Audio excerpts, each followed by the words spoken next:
bad. I saw you were able out of here. Was good, Giants fans, Hub watchers, KB watchers, YouTube subscribers, Twitter and Instagram followers.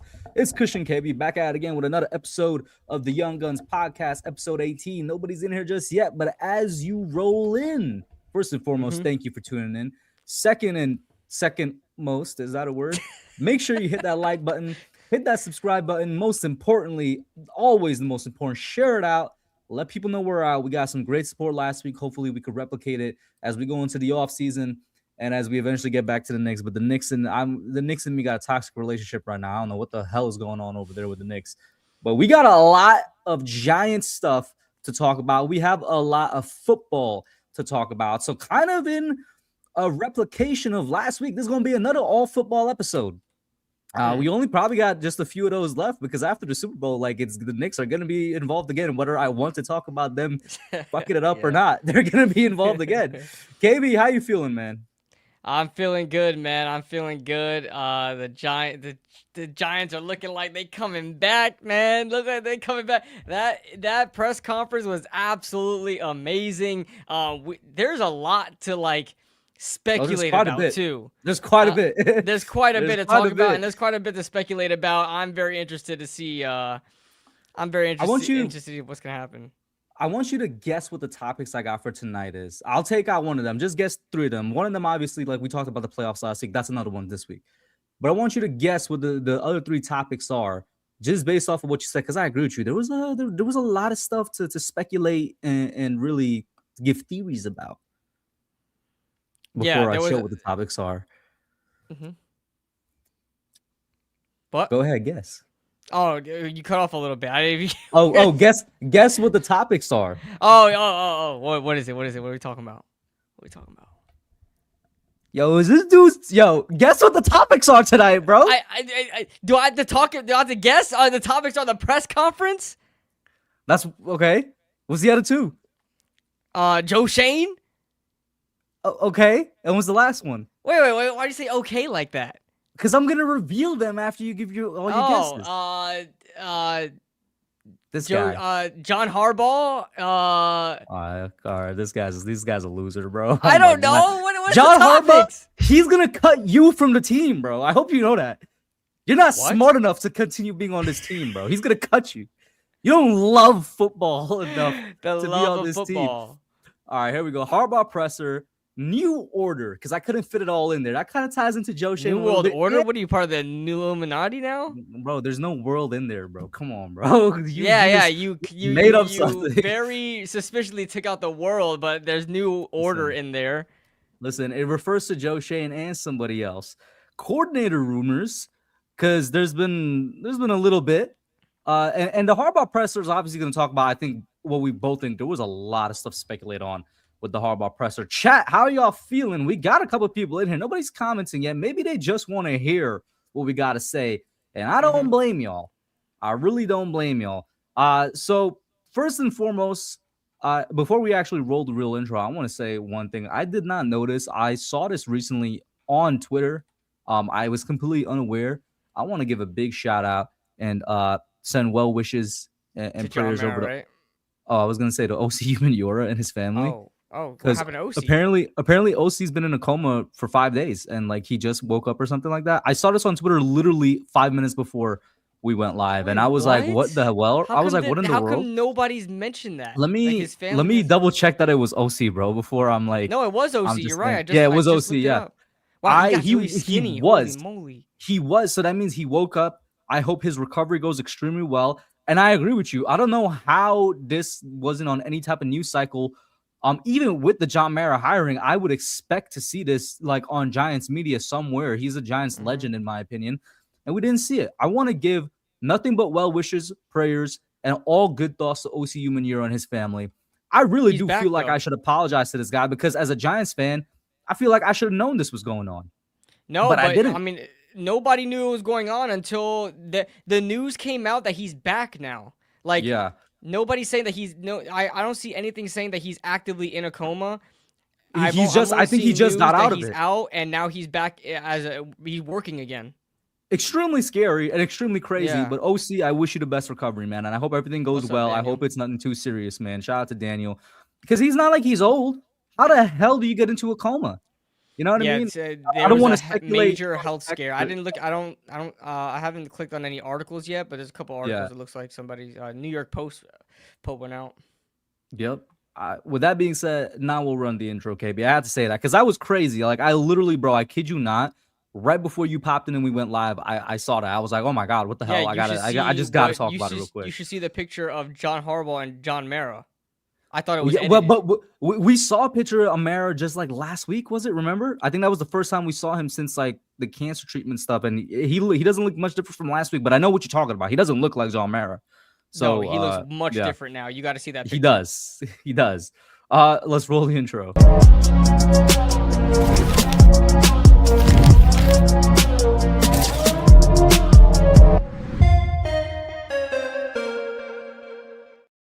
All right, guys. As I said before, the topics for tonight: the Harbaugh presser, the new order in the Giants ? That's kind of what I want to put, but I only have so much space on this little piece of paper. Coordinator rumors, divisional weekend. Before I go to the first topic, all right. Can anybody tell me? Oh, it's in the meme. All right, it's in the. That's Joe Shane's new office. All right, I hope y'all know that. That's his new office. He's gonna get used to sitting there. He's gonna get used to the view.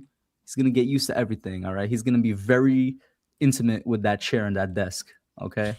And as you can see, He put it in the all lower right, third. all right. The introductory presser. Where do we start, KB? And I'm gonna let you take it, but I'm gonna give you the starting point. Other than this man looked like he was scared straight. You remember that show Beyond Scared Straight where they Yeah. took kids to prison? He looked like he was scared straight. It just doing like the 20-second introduction.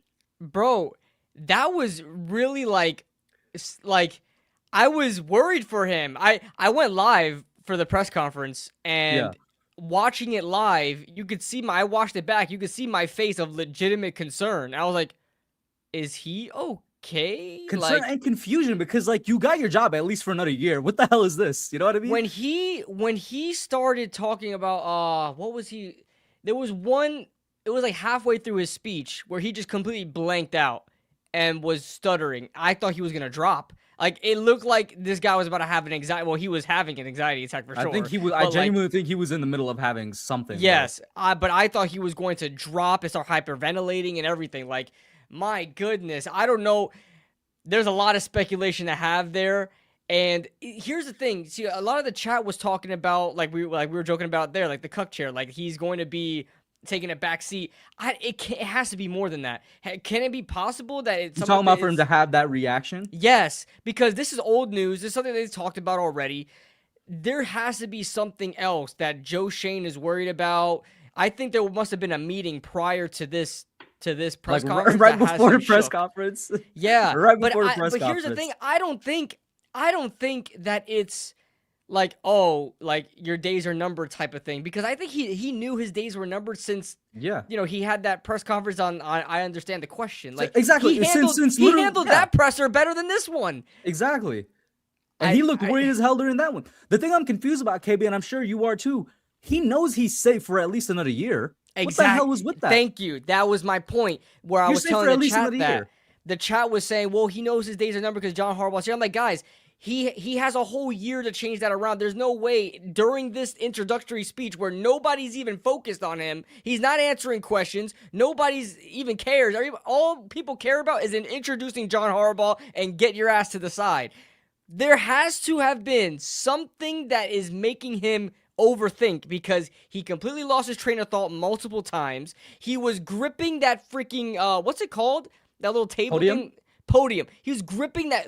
Go back. Look at he was gripping that shit so hard his knuckles were white. Look at this PNG right here. He was sweating. He was sweating. He was glistening with sweat.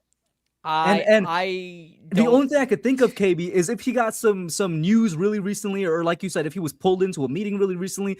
The only thing I could think of is that they're like, yo, we might still Trent Baalke you, but just like you, I'm like, I don't believe that would be the case, bro, because during the entire press conference, a question or two came up, and then during all the interviews afterwards, like Harbaugh did an interview with with WFAN. He did an interview with Garofolo. He did several other interviews after. The question always came up, was the relationship going to be like with Joe Schoen and all that? And he's like, oh yeah, we're going to work together, which we all know is the truth, but it's not the whole truth. We all know he has the final say. Right. He'll Everybody never knows, and say they're not that. going to speculate further. Exactly. They know. It's exactly. Just but he's saying we're going to work together. I'm like, I don't think he would get the news that we're going to Trent Baalke you, or we might still Trent Baalke you, and it would still peddle, or Harbaugh would still peddle the narrative of we're still going to work together on all this, because he's not. I don't think Harbaugh is the type of dude or the type of coach to say something like that and then like 5 seconds later backdoor. You know what I mean? Backdoor the guy. But you can tell also that John Harbaugh was trying to almost like comfort Joe Schoen a little bit when he kept bringing him in the conversation. Yeah, he's like, right, Joe? During his press conference where he shouldn't be doing that. Yeah, Joe knows football, and we'll handle them, right, Joe? If they don't want to be here, we'll handle them. Like things like that. Like he was really overly nice. They emphasize so much, not just John, his resume, and that was weird to me. I'm glad you brought up he was almost trying to comfort him, because in my mind, KB, I'm like, why the hell are we talking about Joe Schoen's resume this much? He doesn't even have that impressive of a resume. They're really talking it up, bro. They really talking it up. Yeah, like, I really think something happened. I don't think it's John Harbaugh versus Joe Schoen. I think it's Joe Schoen versus himself. maybe the Mara family, the owners. Yeah. I don't know. Constant pressure. I don't know. Maybe Mara genuinely was just keeping him for the head coaching search, and he was gonna get rid of him. But somehow, some way, John Harbaugh actually likes him and was like, I'll work with you for a year. Maybe that's it, bro. Maybe he knows ownership is already done with him, and the only reason he's still here is because John is like, nah, I could work with this, at least for now. Is that a crazy thought to have? No, that's not. I mean, like I said, there has to have been. You're not going to hyperventilate and have an anxiety attack if this isn't something that, like, you just heard. Like, it has to have been something he just found out about. Bro, look at the video. Look at the video they filmed when Harbaugh entered the building yesterday. Yeah, he was fine. That's completely different. He's fine. Yes, he was fine. He was giving daps and everything, and it was good. He was chilling. Yeah, I don't know. I don't know, man. With that being said, I'll give you another point to go off of as we shift off of Joe Schoen for just a second. The one thing that comes to mind when I watched this presser from the beginning, and I watched the replay, I didn't get to watch it live. I watched the replay, so I'm not sure if the YouTube video that the Giants put up cut anything short. Maybe you can tell me since you got to saw it live. But the thing that came to mind, KB, from the very beginning of Harbaugh stepping up there, and it lasted throughout all of it, I'm like, holy shit. I don't think I've ever seen a guy more happy, and to use his own words and his father, Jack Harbaugh's words, more enthusiastic to have this job in like the past 3 hires that we've had. Yep. I think his dad's quote, I might be misquoting it, but he's like, tackle this day with an enthusiasm unknown to mankind or something like that. Forget that. He was genuinely so happy, all smiles all the way throughout. And even sometimes the way he's talking, you could tell he was almost gushing about this job. Yeah. He was joking around, laughing. Look at his smile right here. This is a guy who has a resume of one of the best coaches in the NFL right now, and he canceled the other interviews that he had with other teams to come here. He didn't wait for Buffalo to fire their head coach. He came straight over here and looks like he has no regrets about it. He even said it. It was reported on that we've talked about it before, but he even said it. This was the job he wanted. This was the job he wanted. I can't remember during the press conference, but they definitely asked him during both the WFAN interview afterwards and the interview with Garofolo. And I think Garofolo works for the NFL Network, right? So during both of those interviews, they asked him, hey, was there any chance of this falling through? And he was like, he basically said no shot. He was like, there's no way. Like, this was going to be it once he learned they were interested in him. And That's he had crazy, a quote. Isn't it? I know, right? Someone so enthusiastic with the resume he has to be a coach here is nuts. And his wife had a quote, and this is really telling because obviously you're going to tell your wife things that you don't tell anybody else. His wife was like, you know, he was really happy and he told her the Giants are interested in me. Like, he said that in disbelief. I'm like, who the fuck does he think we are, bro? Like, what's going on right now, yo? What's going on for real? Bro, do you think we're good? If you do awesome, like if you think we're awesome, bro, franchise. Do you think this is the job in 2015? Like, what's going on right now, brother? What's going on? But KB, for real, tell me, why do you think he was gushing so much? Is there something that we as fans are missing? I think he said that he didn't grow up. He grew up in Ohio, so he grew up a Browns fan. Everybody knows that. But he even said how much his dad was even gushing about the Giants and how much he was watching film of the Giants. This is a big thing I took away from this. He said his dad was watching film too, not just him. Yeah, his dad's a big football, nerd too. So he said that watching our players told him like they can make something. Like he was really impressed with watching all the players, watching the quarterback especially. He was talking about the other pieces that we have and our defensive line, receivers, stuff like that. And he was like really excited about the roster that we have.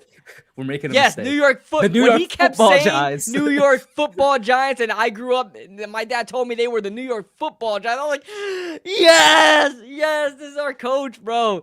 This is our coach. I think he's just gushing and extremely charismatic because the biggest thing to me, confidence that he can turn this ship around and is going to do so. He exuded a lot of that. I was talking about the biggest thing I took away after the presser was compare him to Daboll, compare him to Joe Judge, compare him to Pat Shermer, compare him to Ben McAdoo.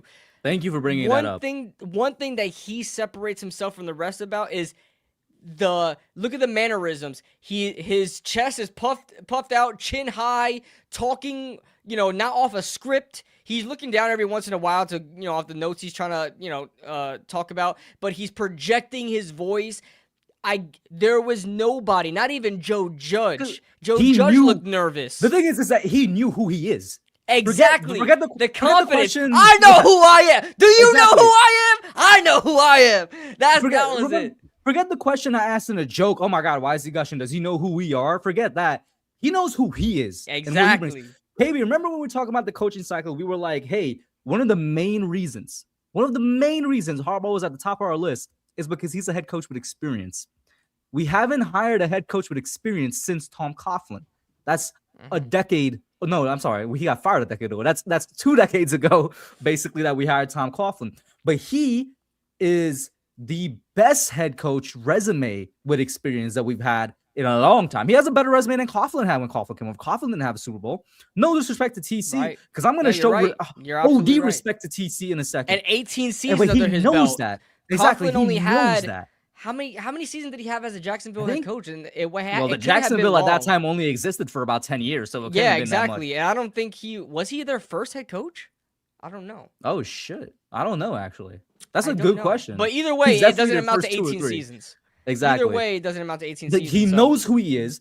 He knows people forget this because not to disrespect the Baltimore Ravens, they were I wouldn't say great. They were a really good franchise before Harbaugh got there. They got the Super Bowl in 2000. As Giants fans, will never forget that because they fucking smashed us with one of the greatest defenses in NFL history. Sometimes I low-key think that was probably the greatest defense in NFL history. I'm not gonna lie to you. You know how I know that? Because Trent Dilfer is the worst quarterback to ever win a Super Bowl.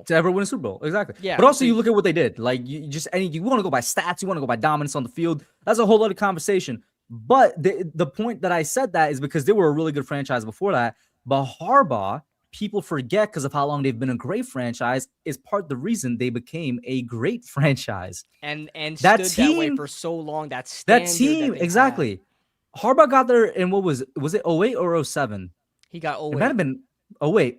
That team he won the Super Bowl with in 2012 was basically a completely new team, different team from what the only player they had left over really was Ray, right? Was Ray, and that was his last season. Ray retired. And that was his last season. After that Super Bowl. That entire roster is different. He helped make that. Obviously, shout out. I think Ozzie Newsome was still the GM. Obviously, Ozzie Newsome is he's a story general manager. Who's the guy to help make the picks? Who's the guy to help build that team? It's Harbaugh. He has the confidence because he did it before KB. Mm-hmm. That team that he came to in 2008 is not the same team from 2000s. They weren't horrible. They weren't in the state of the Giants, which obviously is a bigger challenge. But he knows what he can do. And he knows what he brings to the table. He knows that he's a legit. I'm going to use all the buzzwords now. He knows he's a legit program builder. He knows he's a legit guy that can help set the culture in the locker room. And I think he even addressed like the word culture during the press conference. Mm-hmm. He knows he's a guy that can turn this program around, and he's confident in what he sees. We say all that, KB. That's all great reasons to take the job. I'm still like, why is he gushing though? I'm gonna go back to you. Comparing it back to Daboll and all of them, you compare the confidence. They were not this happy. You know, during their but you know introductory what I press think though. conferences. You know what I think though. He comes from a football family, obviously with his dad and Yeah. all that stuff, and his family is very surrounded around football. The Giants are a very historical franchise, so I'm sure he He grew did up. mention that. I'm sure he grew up looking at the Giants, looking how successful they've been, and being like, bro, this is one of the best franchises in the in NFL history. Of course, as of late, we haven't been that, but I'm sure what he thinks about the Giants, he thinks about his memories as growing up. The Giants growing up, who were awesome in the 80s and a little bit of the 90s, I think, early 2000s, stuff like that. So it's like, John Harbaugh knows this franchise is great, so he wants to be part of that. And on top of that, no matter if the Giants are good or bad, they're just like the Knicks. They are always in the spotlight. They are always front and center. All the news surrounds them. Both of them are still, I think, a top 5 most valued sport franchise in the world. Exactly. So he would love, Baltimore wasn't a huge market. He helped create it to be that. But as far as New York, it's New York. It's New York City. It's the, no matter how good or bad they are in New Jersey, but the market is New York. It's New York metropolitan area. Exactly. It's that whole Northeast, honestly. Philly fans can miss me with that, bro. New York runs the Northeast. I mean, the Giants run the Northeast. I think it might be legitimately that, KB. He comes from a big football family. His dad was a coach. Obviously, people forget this. John Harbaugh is old. He's 63. He's the older brother of Jim, right? And he looks better than Jim because I think Jim is the younger brother. Don't quote me. I'm pretty sure John is older. I think you're right. John does. First of all, Jim looks 63. John does not look 62. This man, he looks like a man in his 40s or maybe early he looks 50s. like late 40s. And that's because he's a fitness freak. I don't want to say freak. He's a dude super into fitness. He said it like he squats over 300 pounds. We got a 63-year-old coach that squats over 300 pounds. He's a special teams guy, of course. He's the strength and conditioning, bro. Strength and conditioning. Where the hell was I going with that? Oh yeah, I brought up his age because it could be what you said. He's the oldest guy we've hired since TC, but it goes back to, he has different values from the guys that we hired beforehand. He's probably just more into the story and the legacy and the lore of the NFL than those other guys. It could be what you said. He mentioned it a couple times. He was like, it's New York. It's the New York Football Giants. He mentioned they're one of the oldest franchises ever. They're the only of the original 6 that survived. They're one of the, what I'm saying? No, I think the Packers, like the Packers and Bears. Were they part of the original 6 or were they part of something else? Because he said that directly. Really? They're the only of the original? I thought the Packers were like we about to look this up because when I heard that too, I was thinking about the Cardinals. They're technically the oldest franchise, right? They're like 130 years old or something like that. Let me see. Yeah, but they've had different hold on, the original 6 NFL teams. Oh yeah, you're right. But because the Bears were originally all survived though because the Bears were originally the Decatur Staleys. The Cardinals were originally the Chicago Cardinals, so that's maybe what he means. The Giants have always been the New York Football Giants. Oh, but no, is that Green what he Bay's means? Always been Green Bay. That is true. They joined in 1921. That is true. I wonder what he meant. Then we started before them. Oh wait, no, we're 1925. No, we're 1925. Yeah. What does he mean by that? Genuinely, chat. What does he mean by that? Maybe he said one of the original 6. Okay, so this is from Wikipedia. The Giants were one of 5 teams that joined the NFL in 25, and they're the only one of that group still existing. But if the Packers joined in 1921, what does he mean? Chat. I'm not sure. Maybe he just fluffed it and maybe that's what he means. Yeah, maybe that's what he means. That would be kind of funny. That would be kind of funny. He just fluffed it just to sound better. Yeah. I know the Packers were like the first team. Like the Packers have always been there. They're the original NFL team. But maybe we're getting a little bit beside ourselves. But maybe it's that. Maybe he just genuinely is that because he's older. Which brings in. I don't want to talk about it, but it really makes you think about. He said it himself. He's like he's towards the end of his career. He didn't say that during the presser, but he said that during one of the interviews after. It makes you really think. Oh damn! How much time does he really think he'd be here? Then maybe just a 5-year contract. Hopefully longer. I hope not, man. You know what I mean? Please. Hopefully longer. But if he turns the program around in 5 years, and I trust him to find a successor. I won't lie to you. I would. I know, but I hope it's longer because he's in great. He's in great shape. That's what I'm saying. He's 65. Shape. He's still, bro. There are plenty of older coaches in the NFL right now. So 5 years from now, he'll be pushing 70, bro. He'll be 68. Yeah. Hey, bro. He'll be 68 5 years from now. Till you're 90. Exactly. I did see real quick. Let me address the chat. Shout out to Danny, Yuvraj, Daniel, Mike, Toast and Nova. Danny says this is so crazy. I think he likes the core of Dart, Scat, and Neighbors. I do think so. I don't think he's lying about that. I think he was 100% telling the truth. Who wouldn't? Mm-hmm. Yuvraj says that first, who got better than us? Nobody. Chant in the locker room after week 1. Dub is gonna hit different. Our schedule is released, but we know our opponents, right? Ooh, you know who I want our opponents to be so bad? You know who I want our opponents to be so bad? There's 2 teams. Give me one of the rookie QB gauntlets. Give me either the Titans or the Saints, so we can shut them the hell up, bro. Give me one of them. Give me, yo, you know what? Give me the Saints, bro, because I don't know why everybody came up with this audacity that Tyler Shuck is better than Jackson Dart now. Bro, I've even been seeing it on... no idea where people are getting this from. I've even been seeing it on... I don't listen to too many NFL-based podcasts, but the ones I do, I kind of casually tune into. One of them I casually tuned into the other day, and it was basically like ranking the rookies, and they said Tyler Shuck wasn't just better than National. They said he had the best rookie year of any rookie quarterbacks. I'm like, the disrespect to Cam Ward, too, because I think Cam Ward is genuinely really disrespected. Cam Ward is literally Black Aaron Rodgers, bro, in the best way possible. Like, in all the best ways possible. I think he's Black Aaron Rodgers, straight up. No, the only, Jackson only in the best way, because he does turn, I think he turned the ball over a little bit too much. But yeah. I'm like, Tyler Shuck better than both of them? What the hell is going on? What is the psychosis that has taken over NFL fans right now, bro? Yuvraj is right. We need to shut up the Shuck. We need to shut up the Shuck FC. So we need them week 1. That's what I'm saying. Give me them week 1, buddy. All right. Did I see a report that said Malik and Scat would be available by OTA? I saw Scat would be available by OTA, but I think they said Malik would be later during like another. No, they said they're trending around the same. That would be a really big surprise, bro. That's not even a full year removed. Like, what does ready by OTA mean for Malik? That's not even a full year removed from his injury. Yeah, but it doesn't usually take a whole year. For what he got? Yeah, he tore his ACL, but he tore his ACL in like week 4. And wasn't there also on top of that the knee issue as well? Like, he had multiple things. Yeah, but I heard that it wasn't the worst case scenario. Hey, knock on wood. Remember Odell?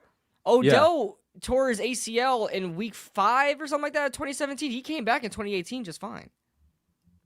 I'm gonna knock on wood because I remember you were dooming and glooming when it happened, bro. Oh my god, I was heartbroken because it was so I'll be honest early with in the you. year. I think we should all assume the worst, and I don't mean that to be like, oh, like expect I know. When you assume the worst, you know what I'm saying? Yeah, to try not to be surprised, and I know. Yeah.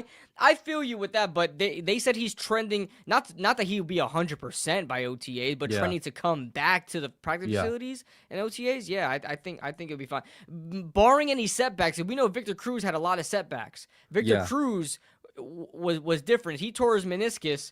And it's a minute, but I don't think it wasn't a whole meniscus tear though. Like he didn't completely tear it, which is good. Yep. Also, shout out to Yuvraj. This is news. I think everybody in the chat here would know because most of us are on Twitter, but the Giants already hired Megan Rosberg, who was the assistant to John Harbaugh and also a defensive coach in Baltimore. She comes over. I think she might be our only female coach. I know we have a female trainer, so shout out to the Giants, you know what I'm saying, being progressive. But she's been with Harbaugh for 4 years. I don't know if she'll still be there because she was on the prior regime's coaching staff. Who knows if she'll still be there? The training? Yeah, she was like assistant tight end. Damn, they're gonna get rid of the training staffs? That would be hilarious. That would be kind of hilarious. No, there was another coach that we had. She was there in the Pro Bowl, I think she was there. No, wasn't that a scout? Am I tripping? No, the scout was different. She'll still be there, I think. Yeah. Oh, maybe it is. Shout out to her. I tried to get her 1 year for an interview, like to bring her on Young Guns. That was when she first got hired. Yeah. She kept telling me that her schedule was crazy, and I never got around. Well, shout out to her for even responding. She didn't need to respond. Yeah, I appreciate that. Let's see. All right. The things, KB. Before we get to speculation, is there anything we missed from the press conference? We talked about how much he gushed about here. We talked about how much he wanted to be here. I feel like there's something obvious we're missing, genuinely. I really think everybody was telling me that KB, relax, this is just words. There's a difference when there's something where it's like just words, and then it's another thing when those words, like, you can tell mean something, right? Like, Joe Judge was just words. Brian Daboll, I mean, he wasn't much of a motivator anyway. Brian Daboll was like the cool uncle. You know, he tried to be a cool Yeah. uncle, and when he got pissed off, he didn't want to talk to you. You know what I mean? John Harbaugh was really transparent with his words, really accountable with his words, and really projected his voice. You can tell, and you can tell in that meeting room that he commanded respect in that room. Like, his presence was felt. You can tell that. You know, everybody else, all the other coaches that we had, always were shrugged up a little bit, kind of like, it's just great to be here. We're gonna play our best football here, and we're gonna bring this franchise to where it used to be. Like, he was so relaxed. He was so relaxed. Where he was even he was cracking jokes. He was like talking with his hands. All that stuff. So it tells me that there's comfortability. It tells me that there's confidence, and that really is a good sign. The players showed up. Jameis Winston was the first dude. There were quite a few players. There was a lot of O-line players. I hope that like half of those O-line players know that they're gone. Greg Van Roten. Hudson. Are you serious? No, forget that. James Hudson, bro. How are you not going to? He was to there. The terrorist He was there. Yeah, he was there. He was there. How are you not going to that absolute terrorist? Do I still have the edit? I think I still have the edit, bro. Where is it? I think they're gonna be like.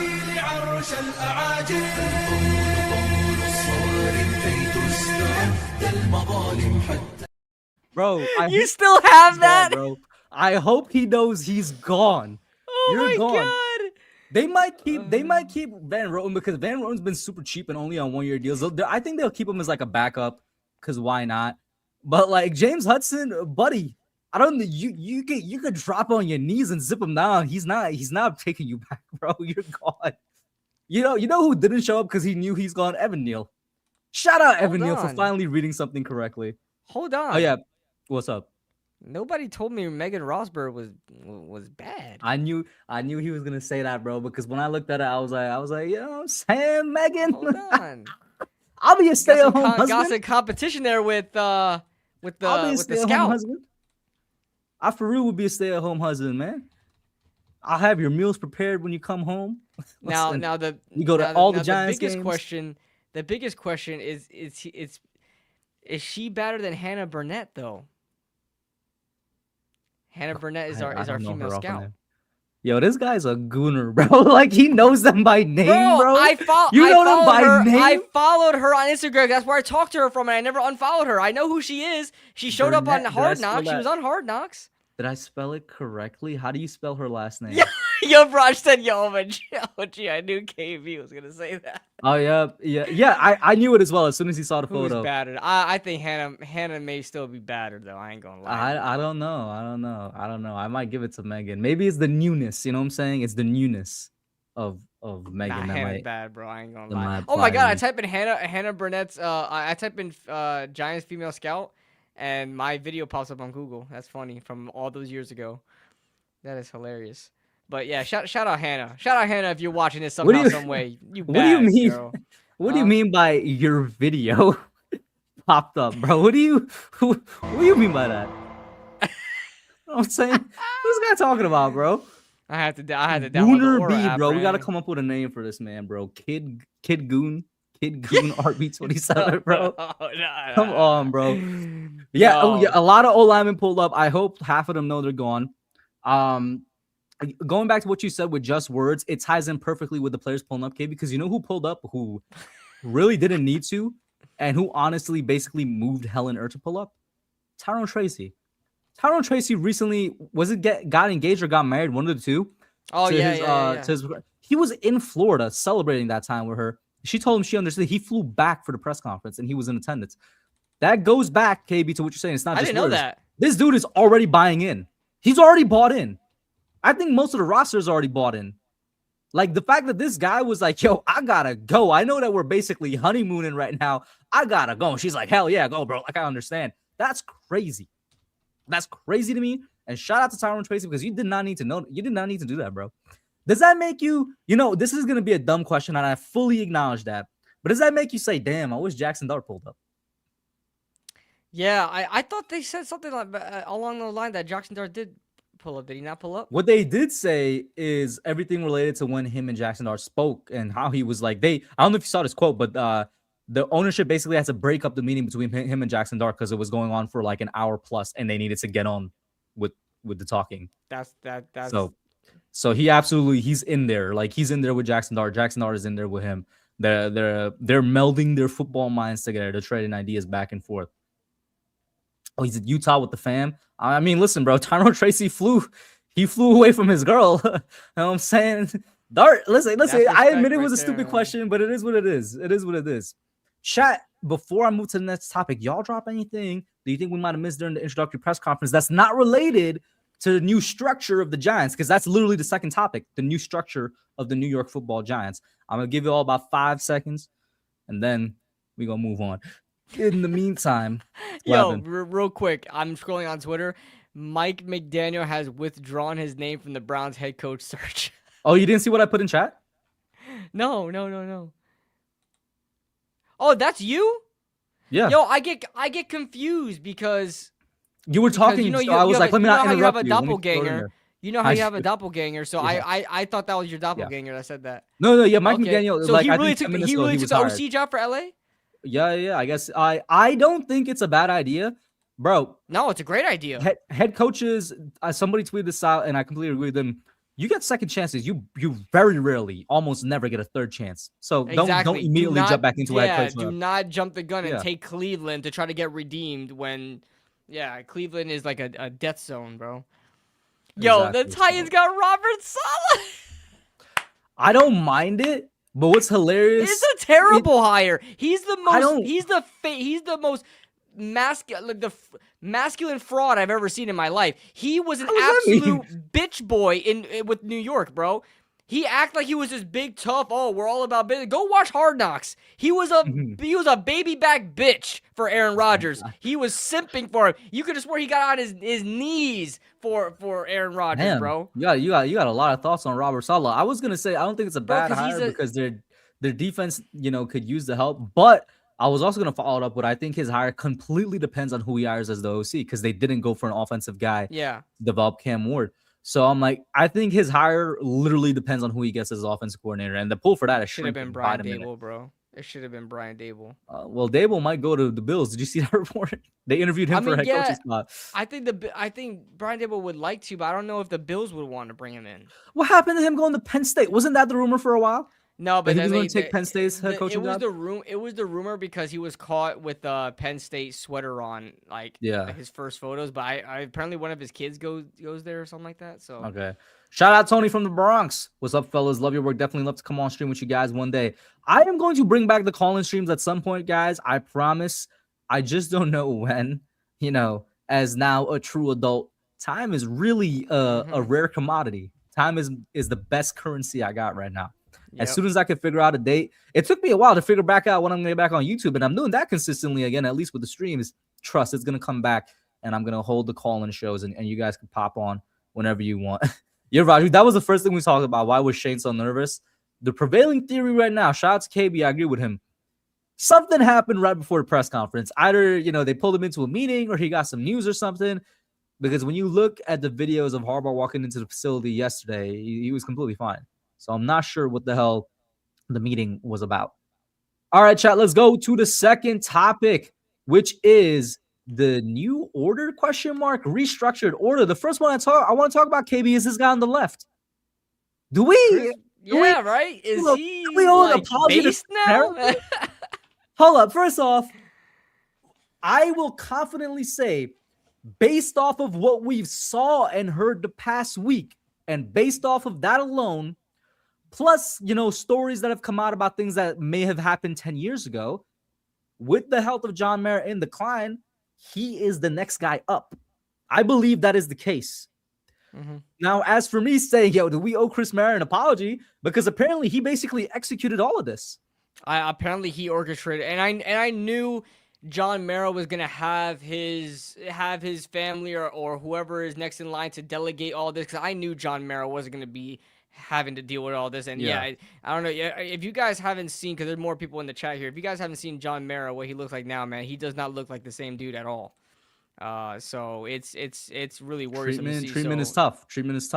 Absolutely. So I assume Chris Mara was going to take more. I've never heard Chris Mara speak until today. Genuinely. I've never heard him speak before. I've only seen Genuinely. pictures of him, and he looks nothing like that picture. He looked like Yeah, he younger. also looks different. Yeah, he looks older now. I guess that picture's from a long time ago because he looked a lot younger there. But so much so, I thought that was his freaking son or something. Yo, I sent out the tweet, bro. Like, is Chris Mara gonna be on a crazy redemption arc? Because we've heard nothing good about him or Tim McDonald or whatever his name is. But Chris, apparently, I don't know if it was taking initiative or if, John was like, yo, you need to do this for me, or if it's a little bit of both. Chris essentially handled this entire head coaching, courting, for lack of a better word, and execution when it came to getting Harbaugh here. And Chris also, the way he was talking, during a couple of these interviews, I was actually impressed. Maybe I was impressed because my bar for him was so low. He was a little bit stern, right? He's like stern down the business. I was like, this is not the idea I had of you in my head. So I'm like, and this is where I said I was going to give props to my man TC. We need to show your face, KB. We need to have a statue of this man outside Death Life Stadium. Yo, even 10 years after he has been not part of the organization, he's still putting in a good word. After he was disrespectfully taken out of the organization. Who was the one he was pissed at? John Mara. John Mara. And guess what? This is what I'm saying. Do we owe an apology to Chris Mara? Okay, first of all, he deserves a statue because of what he did for his team alone. But then on top of that, like KB said, 10 years later after he's gone, he's putting in a good word. And then this comes back to me saying that we need to have an apology to Chris Mara because, like you said, he was mad at John Mara. He called Chris Mara and was talking with Chris Mara to set this up. And I don't know if you saw the quote or you saw the brief clip. They asked, Chris was like, and this is where I was like, yo, this dude, you know what I'm saying? He might be a little bit better than I thought because he was joking around with the reporters. He did it in kind of a deadpan way, but he laughed afterwards. He was like, oh, yeah, Tom, he yelled at me a bunch during the calls, and then he yelled at me right after again. He said, get your ass to Baltimore. Yeah, exactly. and the reporter was like, well, what did he say? He was like, get your ass down here. And I was like, yo, shout out to those two. I guess they have a good enough relationship.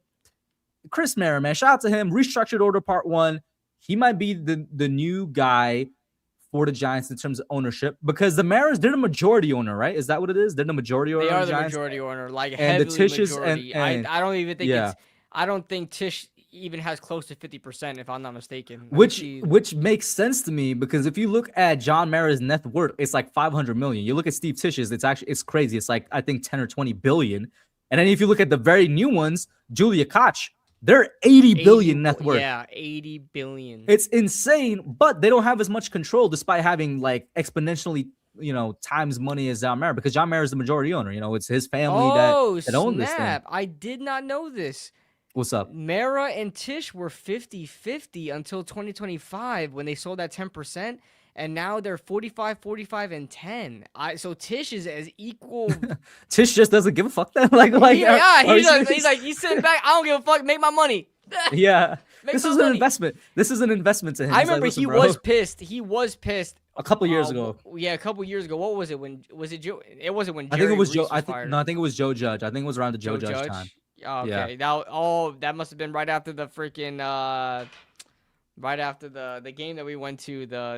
I think even he watched that. He was like, "What the hell is?" He was like, "What the hell am I looking at my football team?" What the hell is even that? It's like, what is going on? So yeah, but shout out to Chris Mara. He might be the guy that takes his spot. And then KB, since I talked about that, how about you go ahead and talk about the little bit more, the one that everybody probably wants to talk about, which is the reorder and the reason the contract took so long to get down, the reordering of the actual football operations. Yeah, it looks like John Mara is going. Now, I'm not going to pretend I know exactly how this stuff works out, but it looks like John Mara is going to be skipping Joe Schoen in the order of Reporting, where he's going to be reporting directly to ownership. John Harbaugh. You said John Mara. Oh, I'm sorry. John Harbaugh. John, Joe, all these things.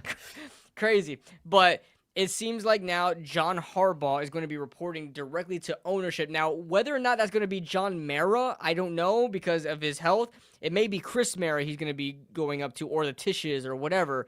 But he's going to be reporting to ownership as opposed to reporting to Joe Schoen. So the way I'm looking at it is that John Harbaugh, his boss is ownership. His boss is not Joe Schoen. It seems like John Harbaugh and Joe Schoen are co-workers. That's what it seems like to me. Does it seem Where like that to you? To me, it seems like John Harbaugh is Joe Schoen's boss. I think that's what it is. honestly, that may even be what contractually is there, right? That might have been what was heavily discussed, but at the same time, GM is always supposed to be ahead of of the head coach. So there's a pecking order there where I don't know if I can necessarily say the head coach is over the GM. Now the head coach I would say I'm like 90% sure that's what it is. maybe. Yvette says, "What's the difference? What's the difference in what? Like who reports?" Yeah, there was to a lot who? of stuff of that. To be a little bit specific. Yeah, there's a lot of stuff. If you're talking about who reports to who, it's a big difference because one, John Harbaugh doesn't have to be worried about being talked around by Joe Schoen. He Doesn't have to doesn't. worry He doesn't about have being to fired worry. by him. Doesn't Yeah, have to follow his rules. I was gonna Anything like say, that. and he doesn't have to worry about what happened essentially just now with Sean McDermott and Brandon Bean. Brandon Bean Right. backdoored the hell out of him. Yeah. And you could even say with Joe Schoen and Brian and Daboll. got a promotion. Brian Daboll got backdoored by his man's Joe Schoen. Like, I don't think crazy. he needed to worry about that at all because he's John Harbaugh. But KB, this is why we wanted him in the first place. We were like, he's the only person that has the power, the pull, the influence in this head coaching cycle to do that with the New York Giants. And I think we both knew not only that, he was probably the only person that John Mara was gonna let do it. Mm-hmm. I don't think anybody else, if they came in here, he was gonna let do that. For sure, never. Not even Kevin Stefanski, who was number 2 on their list. Were they gonna let afford Stefanski that do much that? power to him? And like I said, that's what I think. This whole contract, you know that on And Saturday he was playing it down too. She got asked about it. He was playing it down. He was like, "Oh, it's just a piece of paper. At the end of the day, it's all collaboration." Yeah. He was trying to play it down, but Listen, we know what it is. Do you know that we actually did have a reason to worry? You know how they said that, oh, there's no reason to worry, don't worry, the contract will get signed and stuff like that. Then the insiders came out and said, actually, nothing was done until Saturday. Wasn't it was John the Jets Mara reporter that said that, right? Yeah, John Mara didn't budge on a lot of the power things, and that's so much so that John Harbaugh's agents were still in communication with the Titans. Literally right before they signed the contract. Who do you think? Listen, now the Titans got bitched because I think they were by three people. They were used for leverage. Yeah, no, by 3 people they got bitched. By Harbaugh, by Stefanski, and I think by Hafley. Yeah. Oh my God! Now, shout out KB, to Jeff Hafley though. You found a good place. I like Jeff Hafley. I consider him a good candidate. And shout out to Jeff Hafley. He got himself a job. Where did he go? Did he? He went Miami. Miami. He went with the Packers. The Packers VP. It was a guy in the front office. Personnel. Yeah. He went. Now maybe I'm giving a little too much credit to Chris Mara here just because I'm feeling good about him right now. But do you think it was Chris Mara that finally made John budge on that? Yes. Like, what do you think happened? Absolutely. I think John Mara is as much as we love the family and their historical. John Mara is very set in his ways. John Mara is very traditional. He doesn't like to break the order. We know this. We know this. It goes all the way down to how they run their organization. We don't have any changes in the organization. It takes so long just to get uniform changes because they are so traditional and set in their own ways that they don't like change. So I think at the end of the day, it was either Chris Mara or whoever else, maybe the Tisch family, maybe the Koch family, went in there and said, listen, we need to give everything to John Harbaugh and let him take control here because obviously whatever we're doing here right now is not working. It's not working. You can be set in your ways all you want, but the only reason why anybody would agree with you is if something was working. Why would you want to keep doing what you're doing? And we're one of the worst franchises in the NFL since 2017. We are the worst franchise in the NFL since 2017. So that's what I'm saying. Listen, man. Either Chris Mara is on an insane redemption tour right now, and we're about to see like really good fruits of this labor, or we're completely overestimating him. But I also think it was him because, obviously John isn't in the correct condition to speak, and Chris has been essentially acting as the face of ownership so far. But I also think it's him because because he's acting as the face of ownership. If it goes wrong, which hopefully it doesn't, they could be like, well, Chris was the guy that did all that. He was the one talking to y'all. He was the one handling all the questions and whatnot. I don't think Chris would ever throw his brother under the bus and say oh well, it was me that I convinced him. He would never say that. But honestly, this is something so out of John Mara's character. John Mara loves the control. John Mara loves the power. He loves being. Think about the Ravens owner, what he said. He says, I try to stay out of the football operations because that's not my forte. It's not, I know that there's other people that know more than me. John Mara's not like that. John Mara's going to stick his head in everywhere. Even though he grew up football, right? His dad, Wellington Mara, owned the Giants, so he grew up in this. But at the same time, he's not a guy that's going to give up any control or power at all. Yeah. I think Chris Mara was the guy that said, hey, bro, we got to do something here, Can you just ask your question again? Because you followed up. What's the difference with didn't Daboll get fired by Mara management? No, he asked. Can you What's ask the the question already, again? and then that's different. Like, I just wanted to ask this question again, but I'll address his second point. I agree with Harbaugh, but I can't lie, I'm nervous. I watched him throw some of his Ravens games. If I was a more casual, I'd say he's skinny Daboll with a Super Bowl. Wait, let me respond first. I say he's skinny Daboll with a Super Bowl ring. You're right. That's like the most extreme casual take I've heard in my fucking life. I'm not gonna lie to you, dog. But you said if you were a casual, to respond to you, this is what I'll say. And I'll say this alone. I believe the worst case scenario with Harbaugh is that he raises back our floor. Me and KB talked about this. The Ravens' expectations for years were Super Bowl or bust. If we can just get back to where our failure as a season is 7 wins, I am happy. I will be happy if 4 years from now, I'm angry about us plateauing at 7, 8, 9 wins. I will be happy. That's how low we've dropped as a franchise. I think he can get us back to that. Now, in terms of the coaching concerns with what happened in Baltimore, you're right to be concerned because why would they let go of somebody great? He obviously, things didn't work out towards the end in Baltimore. They didn't. And I know people are going to be like, oh my God, Kush, you can't say that. This is an insane comparison. But I'm going to give it, obviously because I'm arguing in favor of him. Look at Andy Reid, his mentor. It didn't work out for Andy Reid towards the end in Philadelphia. Got let go. I'm not saying he's Harbaugh's coming here and starting a new dynasty, but sometimes good coaches get let go. Sometimes good coaches get let go because they can't get over the hump with a certain team or things have gotten stale.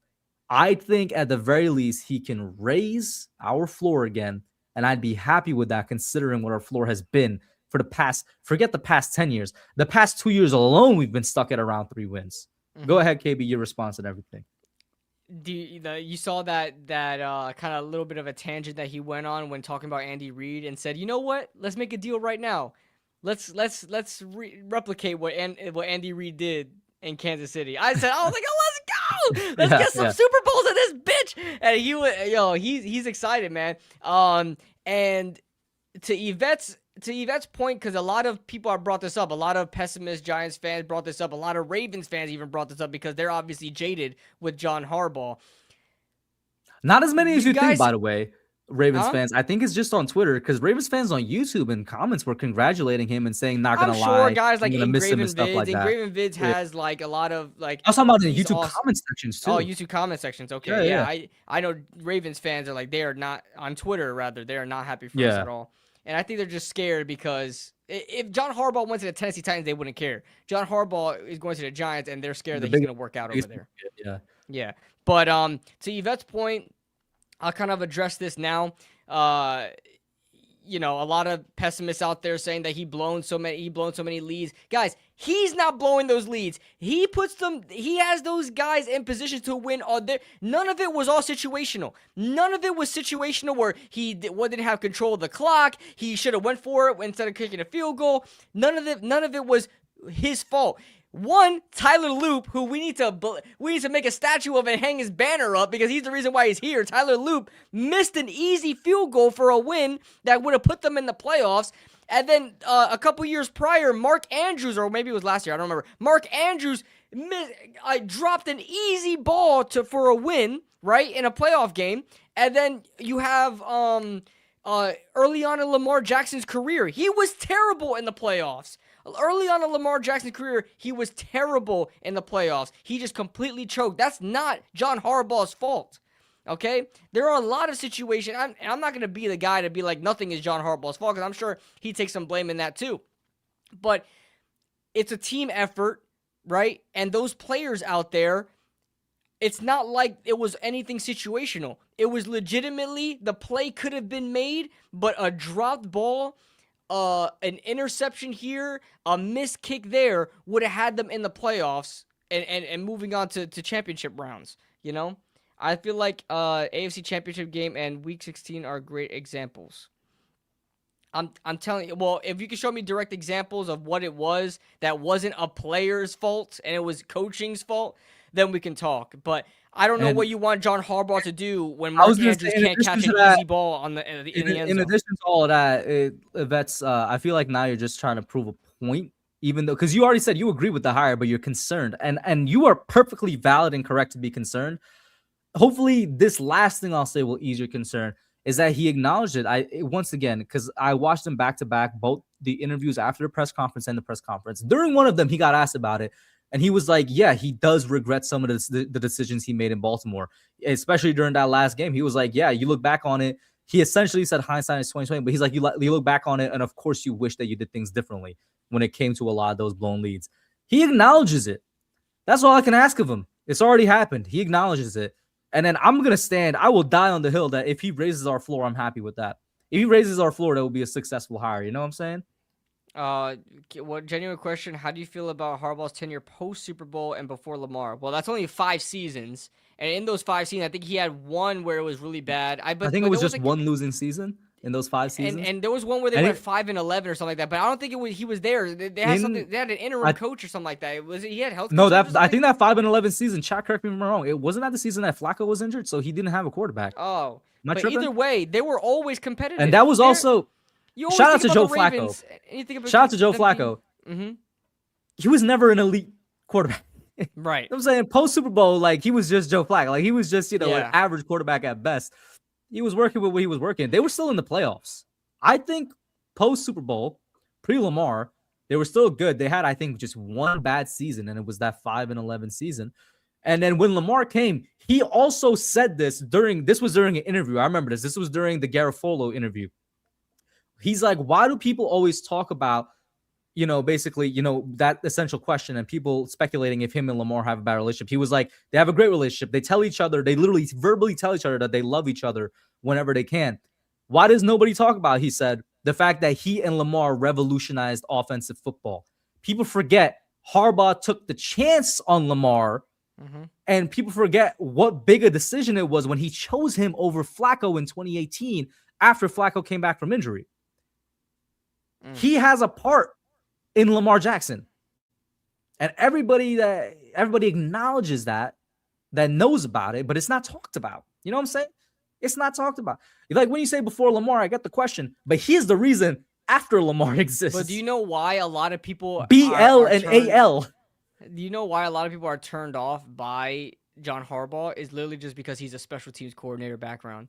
It's because he's not an offensive guru or a defensive guru. People think that because of that he's dumb. He don't know football. Like that honestly, that's the most casual take I've ever heard. I seen that on Twitter. Guys, you have to be honestly stupid to think he could be a head coach for 18 seasons and not know football just because he's not an offense. He's not calling plays on offense or defense. He's a head coach, for crying out loud. Now you always see these head coaches come from an offensive or defensive background, sure, but he's a different kind, bro. He's the kind that the Giants need right now.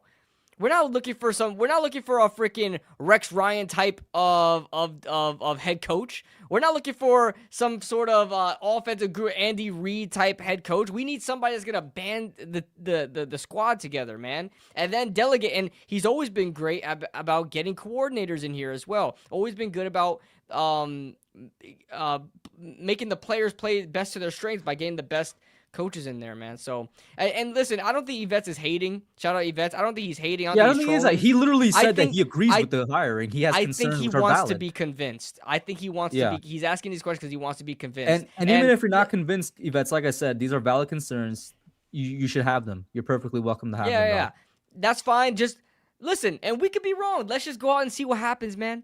But I'm just telling you guys that if you guys want to start winning, he's the best coach, and he was the best coach in the pool to get there. This cycle, he was literally, he's the best resume, unless one of these dudes turns out to be the next Sean McVay, whether it's on the offensive Chris or Shula, defensive side. You have the younger guys, the prospects, the Chris Shulas, the Jesse Minters, and stuff like that. And I really, going back to the conversation me and KB had, it was either last week or 2 weeks ago, like, I am really And it's because obviously we've been burned. I'm really, really attracted to the idea of hiring an experienced coach because our last 3 head coaching hires have been inexperienced guys that are either first-time head coach or Pat Shermer, who was a very short head coach for the Browns. They weren't necessarily experienced dudes with a good resume. You know what I mean? Yeah. So I'm with that. Here, Listen, I'm not gonna lie, bro. I won't lie. I won't lie. Clint Kubiak was hella. He was there, man. Not gonna lie. There's FOMO, but it is what it is. Here's what I'll say about Clint Kubiak, man. Listen, he's been an offensive coordinator for a while, right? Whether he's with the Saints, Seattle, Minnesota, whatever, he's been in that mix for a while, Clint Kubiak. But we don't know if he's a good head coach, right? We don't know if he's a good head coach. There's a lot of unknowns when it comes to first-time head coaches, and the Giants have tried that already. How many times now, man? 3, 4 times already? 3 times, right? Ben McAdoo, Pat Shermer was already a head coach before. Joe Judge, Brian Daboll. Okay, 3 times, and it's been absolutely terrible. Let's see. I mean, I would not take Clint Kubiak over John Harbaugh. I'm sorry, guys. I can't do it. Even though, Yvette, I don't know if you knew, Clint Kubiak was high on my list before John Harbaugh was available. High on my list. I had him even over Kevin Stefanski when we did our final list, right? Stefanski, I could bring it back up, but Stefanski or somebody else that ended up being really low on our list. Somebody was number 6 where we're like, oh my god, people are gonna be angry at this. Yeah, I think it was Stefanski. We had both. I think we had both Kubiak and Shula above him. I remember that. Yeah, Stefanski ended up being like really low on our list. Yeah. I think you'll call us crazy. Like we think Mike McCarthy had a better resume than Stefanski, and for sure. I'm interested to see if Mike McCarthy ends up with Buffalo. We'll see, because I'm sure they're gonna want an experienced head coach as well. I'm sure because their window is closing. We even talked about it. I'm gonna bring it up because the Shedeur cult is crazy, but it's kind of funny how I saw that thing you reposted. You saw it, right? Oh, but I'm gonna bring it up. I'm gonna bring it up with us acknowledging that the Shedeur cult is so bad that it's funny now. We also both still acknowledge, like, we both know he was not giving Shedeur for a chance, and that's the end of it. We don't need to go any further than that. Like, we don't need to take it further like the Shedeur cult. And that's part of the reason why me and KB were cool off Stefanski. We're like, well, you shouldn't be doing that. You know, that's your if that's a QB, you should be developing. You know what I mean? Yeah. And then all the shit you saw the tweet that Baker made? No. Baker Mayfield? Baker Mayfield. It was in response to something that a fan said, which is that responding about Kevin Stefanski's QBs that he's had in Cleveland. And the fan basically said, oh, you had Baker and Deshaun who failed. That's all you need to know. Because Baker quoted and said, failed is a stretch. I'm like paraphrasing here. He said, failed is a stretch. I see it, yeah. Stefanski shipped me off like a piece of trash, and I'm still waiting to hear a text about it. So that's 2 QBs that he's burned for essentially no reason. I'm cool off of that, bro. I don't want a quote-unquote offensive guru. Yo, Baker has unlimited aura, bro. Yeah. Baker has unlimited aura. After, you said what you said, and the sentence to finish it, he said, can't wait to see you twice a year, coach. Yeah. I love it. I'm gonna be if I'm watching Baker, that game. I'd be pissed too. You tell me it's been years and years. He still hasn't even talked to him? Hell no, bro. Like, that's we got beef for the rest of our life. That's what I'm saying. There was a lot of controversy going on in Cleveland, and Kevin Stefanski was a huge part of that. Baker basically answered our question. Remember, we were asking, how big of a part was he at the Deshaun trade? He was that clearly says he was a driving factor of trading for Deshaun Watson. So, like, I'm good off Stefanski, bro. Like, yeah, I don't want Stefanski. That might make me drop him. Not that it matters anymore, but from number 6, that might drop him lower on the list. Real talk. But Toast, it's great that you asked that question. Who you think will follow him from Baltimore? Because the next topic up is OC DC candidates. But before we talk about that, KB, some great news. Let me make sure my bookmarks are good to share real quick, bro. Let me make sure. You good? What, bro? Yeah, what you just said. I gotta unbookmark something. Bro, just use your Goon account, bro. Don't you using your YouTube account? Why would I have 2 accounts, bro? Like, I know you got a Goon account, bro. I know anyway, you do. Don't you guys see anyway. You guys see the middle tweet, right? Got to speak with Jack Harbaugh. To share. Yeah, and I could only hope to be as sharp. Okay, that's basically saying Jack Harbaugh is vouching for Carmen Brasillo. And then he quoted it saying, by the way, it's not official yet and could change, but sounds like John will listen to his father, an offensive line coach. So shout out to Carmen Brasillo. And then we got, I don't know who Anthony Betts is, but he even quoted it basically saying, no need to panic. Sounds like Carmen will stay on the staff like he heard a few days ago. I'm not going to lie to you, KB. If he didn't keep Carmen Brasillo, I was immediately going to have some thoughts about Harbaugh, bro. Carmen Brasillo. So he's going to keep him? That is what signs are pointing to. They're saying it could change. And he also said, because his dad is vouching for him too. And then, I don't know if you saw the interview. Wait, where are you seeing all this shit? I literally just read the tweet. R. Stapleton said it. I know.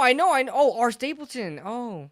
Yeah. That was the first tweet R. Stapleton made, that apparently his dad Jack is vouching for Carmen, and then R. quoted his own tweet. Harbaugh is like in the know with all this shit, like. Well, Jack, you heard John say it. Jack was watching film on the Giants way before John was. And KB, did you just answer this question for me? Did you see the WFAN interview? I'm going to tell you if you didn't. I saw a clip. I'll tell you. Listen to this. This was the most, before I even saw those tweets, I watched the interview, bro. Hear me on this, my boy, or hear John Harbaugh on this. They asked him what made him attracted to the job even more. He said his dad called him. Yeah. And his dad said, look at those guys on the offensive and defensive line. They're doing what they need to. They can block. John Harbaugh specifically said they can block. And that made me know I have what I can work with. They can block translates to Carmen Brasillo, bro. I'm pretty sure he says something to that effect on the regular press conference too. Where his dad said, like, look at these guys. He said that his dad recommended, but he did not say that they directly about the offensive line. He didn't say that. And in that same WFAN interview, I can't believe I'm giving these guys props. Shout out to him because they brought up Carmen Brasillo, and he was like, yeah, I got a lot of people vouching for him. We'll see what happens. And then obviously R. Stapleton makes a tweet that his dad is vouching for him. And whoever Anthony Betts is, maybe this guy doesn't have insider information, but Anthony Betts, who claims to have insider information, saying is that, yeah, listen, all signs right now are pointing to Carmen Brasillo being retained. And Carmen Brasillo is really the only guy I really want retained. So, to me, KB, Carmen Brasillo is staying, and I'm beyond happy about that. Shout out to Jack Harbaugh. Yep. So hopefully, yeah. Even John Harbaugh mentioned that we're going to be looking at all the coaching staff and looking forward to talking to all of them. Yeah. So hopefully, who else do you think is vouching? There's got to be more people vouching for Carmen other than Jack, obviously, because he said that he's got a lot of vouch for Carmen already when asked about it. Maybe Joe Schoen, maybe could be guys who are in there, saying that, hey, we got a lot maybe even some ownership. They're like, listen, we've been asked at O-line, but that guy's fixed it. Yeah. I think that should be their first priority. I would be okay with getting rid of everybody else. But.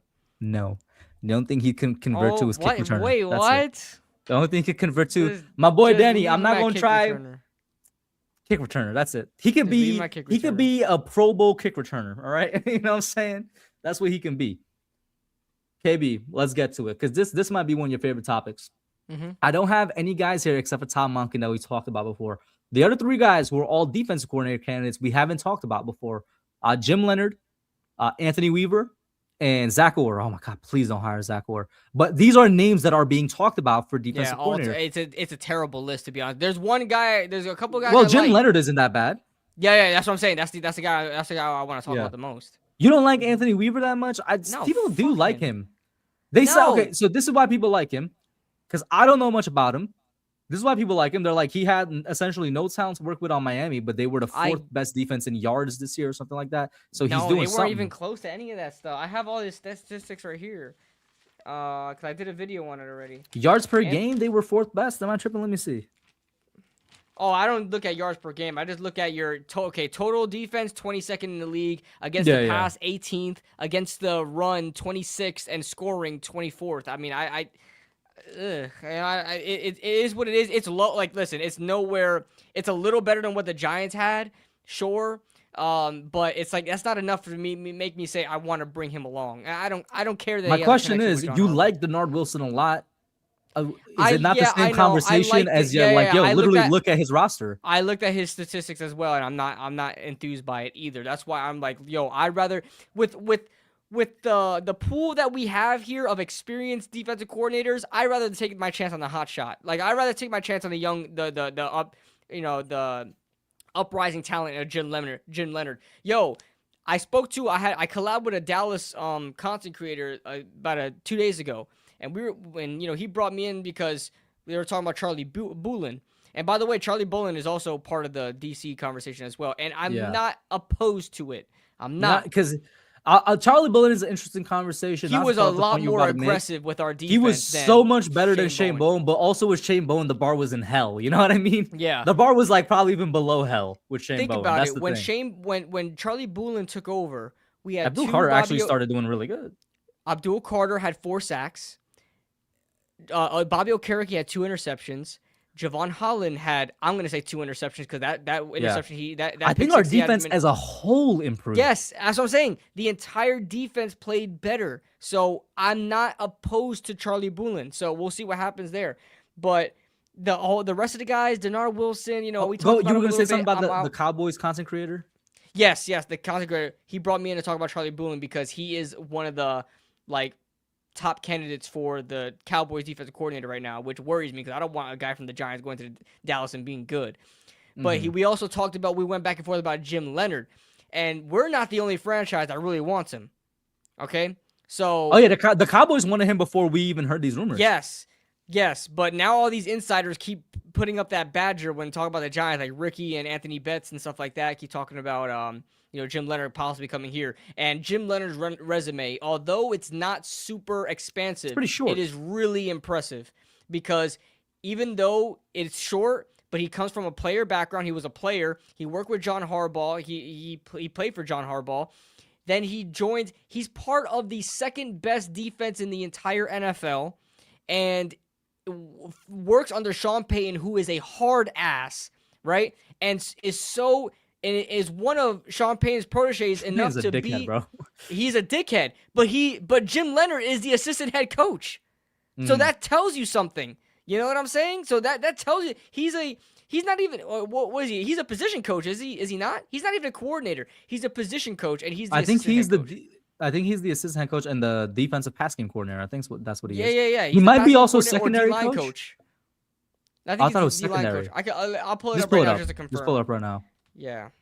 But by the way, Chad, while he does that, have y'all ever seen a fat parrot, bro? Kind of cute. Weird. Yeah, defensive I just saw a fat parrot. You're right. Yeah. Right. Pass game any secondary, or is it just the pass game coordinator? He was the defensive backs coach last year, and then now he's just the assistant head coach and defensive pass game coordinator. My guess is that he's grooming him up to be higher up. Like Sean Payton's grooming him up to be higher up, in the NFL, whether it be a coordinator or a head coach one day. So, but you know what his resume tells me? Although it's not expansive, it tells me that he has those characteristics of being a head coach one day in the NFL. And he's really smart, I would assume as well. He's worked with Wisconsin, worked with Illinois, was with the Broncos since 2 years ago. And everywhere he goes, everybody raves about him. Everybody raves about him wherever he goes, and that's what I want to see. Similar enough to Davis Webb. We talked about Davis Webb, and even though his resume, his coaching resume isn't expansive, he's already getting opportunities to be an offensive coordinator already.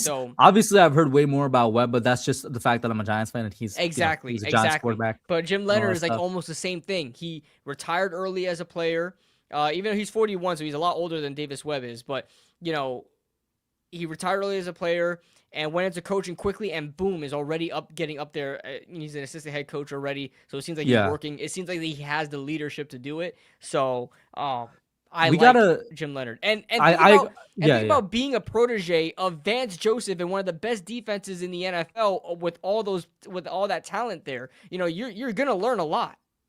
So, of the 3 defensive guys here, I agree with KB. Jim Leonard is probably my favorite.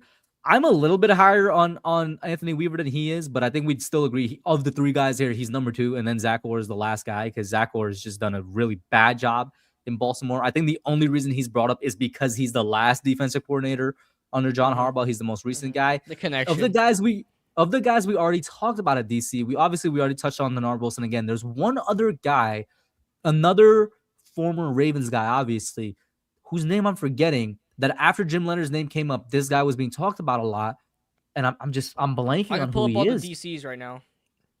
I'm blanking on who he is. No, not just yet, because you might pull up some guys that I want to address right after. Before we get to that, we got to talk about Tom Monken, bro. Now, I don't think this is going to happen, KB. I don't think it's going to happen. I'm going to preface that. Tom Monken? No, I was gonna say I don't think what I'm about to say is gonna happen. Oh, okay, I'm okay. prefacing it, but obviously, he has an interview with the Browns for the head coach position. I could be completely wrong. Maybe he's like, F it, we ball. I want to try my hand at head coach. Maybe he goes over. I don't see it happening, but we got to talk about what if it does. All right, then what? We've only talked about 2 offensive candidates, him and Davis Webb. Who else is out there for us to talk about? Well, the reason why there's not a lot of connections. Well, I mean, I know Peter Schrager came out with a list with offensive and defensive guys, but those are literally guesses. Those aren't anything that he thinks that he's found a connection to. I think the reason why we're not seeing any names for offensive coordinator is because Todd Monken is going to the Giants. That's really what I think. I'm trying to pull up a list because I know Bobby Skinner posted it from his Giants Nation account. Here we go. John Harbaugh's DC history. Let me see if there's one that you're talking to. No, I don't see anyone. I heard some Rex Ryan stuff lately. Oh, we gotta address that real quick, guys. Yeah. I feel like I'm gonna be in the minority just because of how people been talking about it. Do not get me Rex Ryan as my defensive coordinator, bro. All right. He's been out of coaching for God knows how long. And he's been yapper, bro. I don't want that. He's been twerking for a job for God knows how long on TV, I know. Bro. That's what I'm saying. He's a yapper, bro. Yeah. Rex, I think your best days are behind you, buddy. I think your best days are behind you. I'm good off of Rex Ryan. And never forget, Rex disrespected Tom Coughlin when he was head coach of the Jets. That's an unforgivable sin, buddy. I'm never gonna forget that. I'm not privy to that. Yeah. I think it was probably before a Jets-Giants matchup because otherwise it would be even crazier. So why the hell he did it? But he disrespected Coughlin when he was the head coach of the Jets. So I'm good off of that, man. Would I like to see David Webb as a QB coach? Hell yeah, I would. But I think Webb's next stop is going to be as an OC. I think so. Yeah. Yvette said take the Deontay Turner to Cavante Turpin. That 80-yard reverse jet sweep during week 2 gonna hit like crack.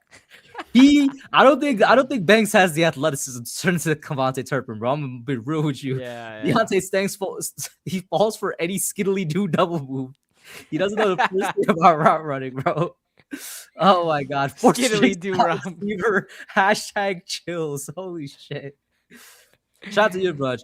OC Bonkin, DC Leonard, special teams Jay Harbaugh, Jim's son, and current Seahawks special teams coordinator, one of the best in the league. I mean, the Seahawks special teams is one of the best in the league right now. We saw it during that divisional game. Absolutely crazy. Shout out to Greg. You damn right we back, buddy. Damn right we're back. Absolutely. Damn freaking right that we're back. To answer the question from earlier, anybody we bring over from Baltimore, other than Todd Monken, who seems like to be almost a lock, it's not anybody I'm going to know. It's probably going to be a couple of position coaches. Because other than Carmen Brusolo, once again, knock on wood, all information and signs point to Harbaugh retaining Carmen Brusolo. Thank God. Other than that, and maybe Charlie Bullen, if Bullen is willing to stay as a linebackers coach instead of, keeping the promotion, I think he's going to be basically replacing everybody with people that he worked with in Baltimore. Like, genuinely, I think he's going to be that. I don't know if there's anybody other than Bullen and Brusolo that earned their job here. Bullen might go out and try to seek a defensive coordinator job. We'll see. Well, if not, I welcome him back. I would. But like I said, he's my number 2 option, though. It's Jim Leonard and Bullen right now for me. Yeah. Weaver, I'm sure there's a connection there, so he'll be in the mix, but that's probably going to round down my top 3. Yeah. Stefanski was our number 1 choice for one single day, Greg the Turd Hauler. All right. You clearly didn't tune into the other episode because as soon as Harbaugh was released, it was wraps. And he wasn't. And we said during week 6. Fuck out of here. We said during week 6 he was number 1 choice. He wasn't even. I was the one after Brian Daboll was fired. I said I got a pipe dream, KB. Jim Harbaugh is gonna get fired and he's gonna become the Giants head coach. I'm not saying I was the very first person to say that, but I said that. I said that. This guy's he's lying to you. I was the one that said remember the conversation. I said, you know what? You want to know a dark horse that we could hire? I said, John Harbaugh. He's gaslighting you. I was the first person on this podcast to say that. I said it. He's gaslighting you. I was the one that said it. All right? I was the one that said it. It was my turn. It was me. My turn. I remember our conversation. But I'll share it. 50% ownership with the Young Guns podcast, okay? It's the Young Guns podcast take. All right? Bullen's the Yeah. guy who took over after Bowen. Yes, Bullen yes, was yes. our And linebackers if you coach. look at, if you took over guys, after. I know the stats are a little bit skewed because we went against the Raiders. We faced half the starters of the Cowboys team, and then what were the other team? Minnesota, and then last team was Washington, I believe. Raiders. Did you say the Raiders? Yeah, I said the Raiders. I think it was 4 games or 5. It was 5 games. But And the in 5 sample games, size, Abdul Carter got 4 sacks. the sample size isn't huge, but we got a lot of production out of those guys. Where Yeah. Bobby Okereke got 2 interceptions. Javon Holland, I'm gonna say, has 2 interceptions. He has 1, but 1 got called back, and it was a pick 6. Paulson Adebo got an interception. Abdul Carter with the sacks. Brian Bird continued to own. And yeah, there were just a lot. Dane Belton got an interception. So a lot more production out of this team. The same group of guys, the same exact group of guys than we ever did with Shane Bowen in this year. So that says something about Bullen, and I like all the statistics are there. We're like in the top 15 to top. We were some categories we were in the top 5. Low key breaking news. Is this a reliable account, NFL Insider on Twitter? Because they just said this is 2 minutes ago. He's like, it's a done deal. Todd Monken has been informed hours ago that he's out the Browns head coaching search. Monken and Harbaugh have remained in contact throughout the week. Monken has now become the Giants offensive coordinator. It is 100% done. Announcement soon. 2 minutes ago, that tweet. If that's a reliable source, then there we go. Todd Monken, he was the number 1 name. He was the favorite. He's your next offensive coordinator.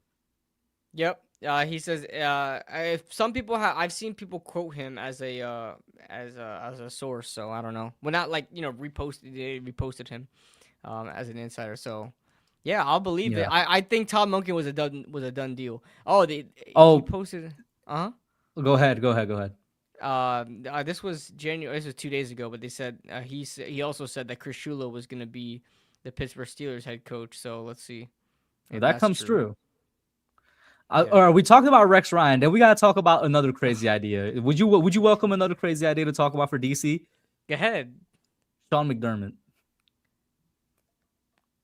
Hey now. Listen, Sean McDermott. Now. I think first of all, we can talk about the fact that I genuinely think Sean McDermott was wrongly fired, and I genuinely think he coached up a team that is way better. Is he a 4-3 guy though? Is he a 4-3 guy? I'm sure he could change. But listen, man, he's a talented coach. Yeah, go on and change that defense. I genuinely think he coached a team that was not as good as he coached them up to be.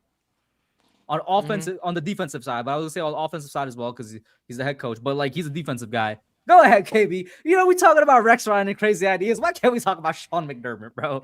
Nobody runs 4-3. Yeah, you're right. No, there are some teams who do. There are some teams who still run 4-3. The Browns are 4-2-5. Right? Don't get technical with me, Greg. Obviously, it's gonna be 4-2-5 when you got the majority of offenses running 3 wide receiver sets. So yeah, you're gonna put nickel in there. But I'm talking about the traditional 4-3 defensive ends. They're not the same thing as 3-4 defensive ends. They're not the same thing. So that's why there is a difference, because Brian Burns does not fit in the 4-3. You're not going to put Brian Burns in a 4-3. You're not going to put Abdul Carter in a 4-3. So that's why it matters to me. What kind of scheme we run, because then you have mismatches. But as far as Sean McDermott goes, if he could adjust his defense. Now, Sean McDermott, I believe, did he call plays in Buffalo? What do you mean? For the defense? Did he call plays in Buffalo? Did he call defensive plays in Buffalo? I have no idea. If he did, and I think Buffalo is a 3-4. If he did, that's awesome. Oh, they're a 4-2. They're a 4-3. Yeah, they are a 4-3 team. Fuck. See, Sean McDermott, we'll see. But I do like me some Sean McDermott. I think he's a good coach. So we'll see. No traditional. That's all you got to say about it. We'll see. 3-4s anymore. What is it? 2010. Greg, the traditional terminology, nobody's going to say 4-2-5 or 3-3-5.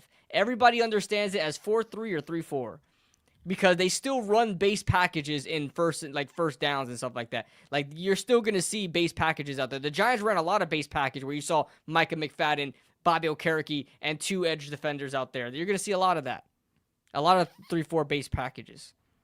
Now, another name that isn't talked about, KB, because I don't think he's gonna get hired, which is unfortunate because I do think that he has a really good resume.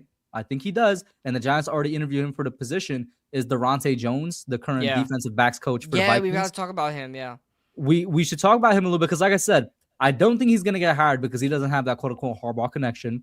And I will say that concerns me a little bit. I don't think he should hire just people with a connection to him. He should hire the best people for the job, and I hope that is what prevails. But Durante Jones has a damn good resume.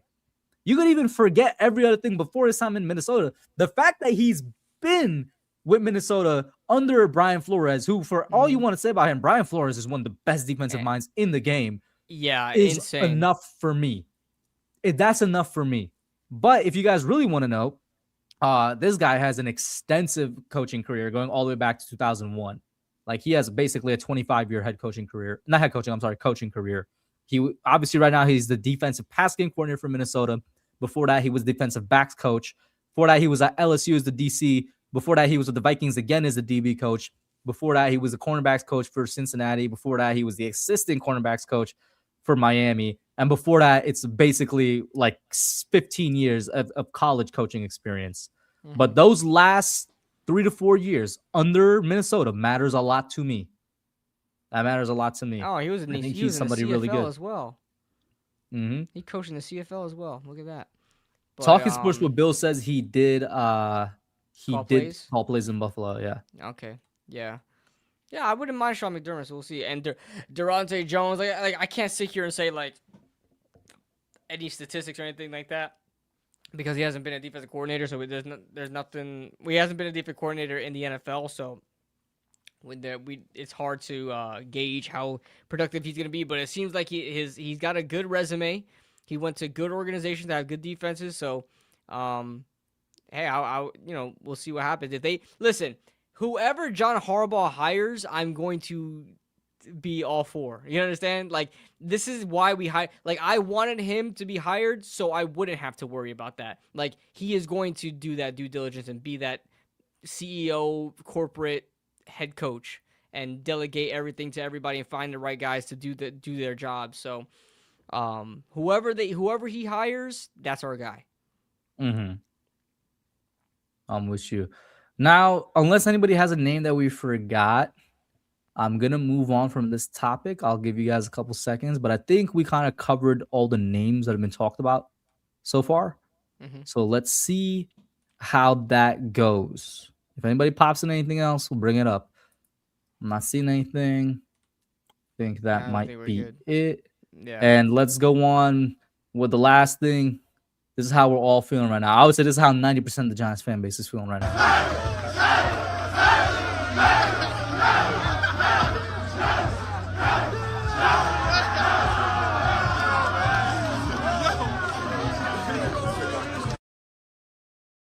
Man. Doesn't that remind you of brings that energy. Brian Daboll did it? Why you always gotta bring up something to ruin the mood, bro? I swear to God, bro. This dude, bro. I miss this guy, him, bro. I miss him. Oh my God, bro. Go suck him off then, man. God damn. No. You probably would if you got the chance too. That's the crazy part, man. No, I wouldn't. You know I wouldn't. If I were to play this Brian Daboll edit, which I still got, this man would tear up. I'm telling you right now. I still got the Brian Daboll edit. All right? I still got it. This is KB. I love that guy. He would have been our next president. I am so pissed right now. That was me, low key, when they fired him. Exactly. But I mean, I already moved on from it. But that energy that the Harbaugh show, we need it. That energy that his dad brings, we need it, man. Yeah, that's what's up. All right, guys, it's time to talk about divisional weekend. We spent a whole 90 minutes just on Harbaugh and the Giants. That's what's up. Divisional weekend, there's no better place to start than going back with the Bills. I got to start off by saying Josh Allen has the best PR team in the world, bro. This man is the reason that the Bills lost that game, in my opinion. I don't think it's close. And if you watch these, morning shows with I Don't Anymore, and the only reason I know what I'm about to say is through Twitter, the fact that these dudes are defending him, there's dudes still calling him the best player in the world. Josh Allen's never been the best player in the world. He's one of the best players in the world.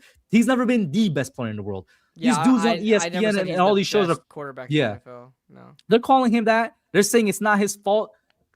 Y'all gotta relax, bro. I don't know what he got and what makes him the NFL's golden boy. He cost them that game. It's not gonna kill you to admit that. This was Buffalo's best shot. They knew that. They scapegoated the hell out of McDermott. Instead of firing Brandon Beane, I think Buffalo is going to be in for a rude awakening because the reports coming out is that McDermott essentially, he basically told off being in the front office that you guys are not giving me the right players. He told them off because they wouldn't get him wide receiver help and DB help, which is also what cost them the game. Look at that. Look at that wide receiver. And they were like, bro, and they didn't like the fact that he did that. So he was let go. That's crazy. You're not going to have a good team like that. Did you know they were going to trade for Jalen Waddle, but they backed out because they didn't want to give up a first round this year? Brandon Bean, you should be fired for that alone. Yeah. Come on. And trading in division is crazy, though. Damn. But the Dolphins were willing to do, and we know that the Dolphins were shopping Jalen Waddle, so we know that is a fact at the very least. Yeah. Go ahead with. I guess we'll start off with that Bills Broncos game. Yeah. Yeah. Listen, as much as I do like Josh Allen, and I feel for him because going out there on the field with Keon Coleman and an old Brandon Cooks. I like Khalil Shakir. I'm not gonna speak bad about Khalil Shakir. I think he's good. And whoever else they have out there is unacceptable. Josh Allen is a great quarterback, one of the best in the NFL. But he's constantly asked. This is why they can't get out the divisional round, because he's constantly asked to be the only guy there because their roster is terrible, and it causes him to make mistakes like that.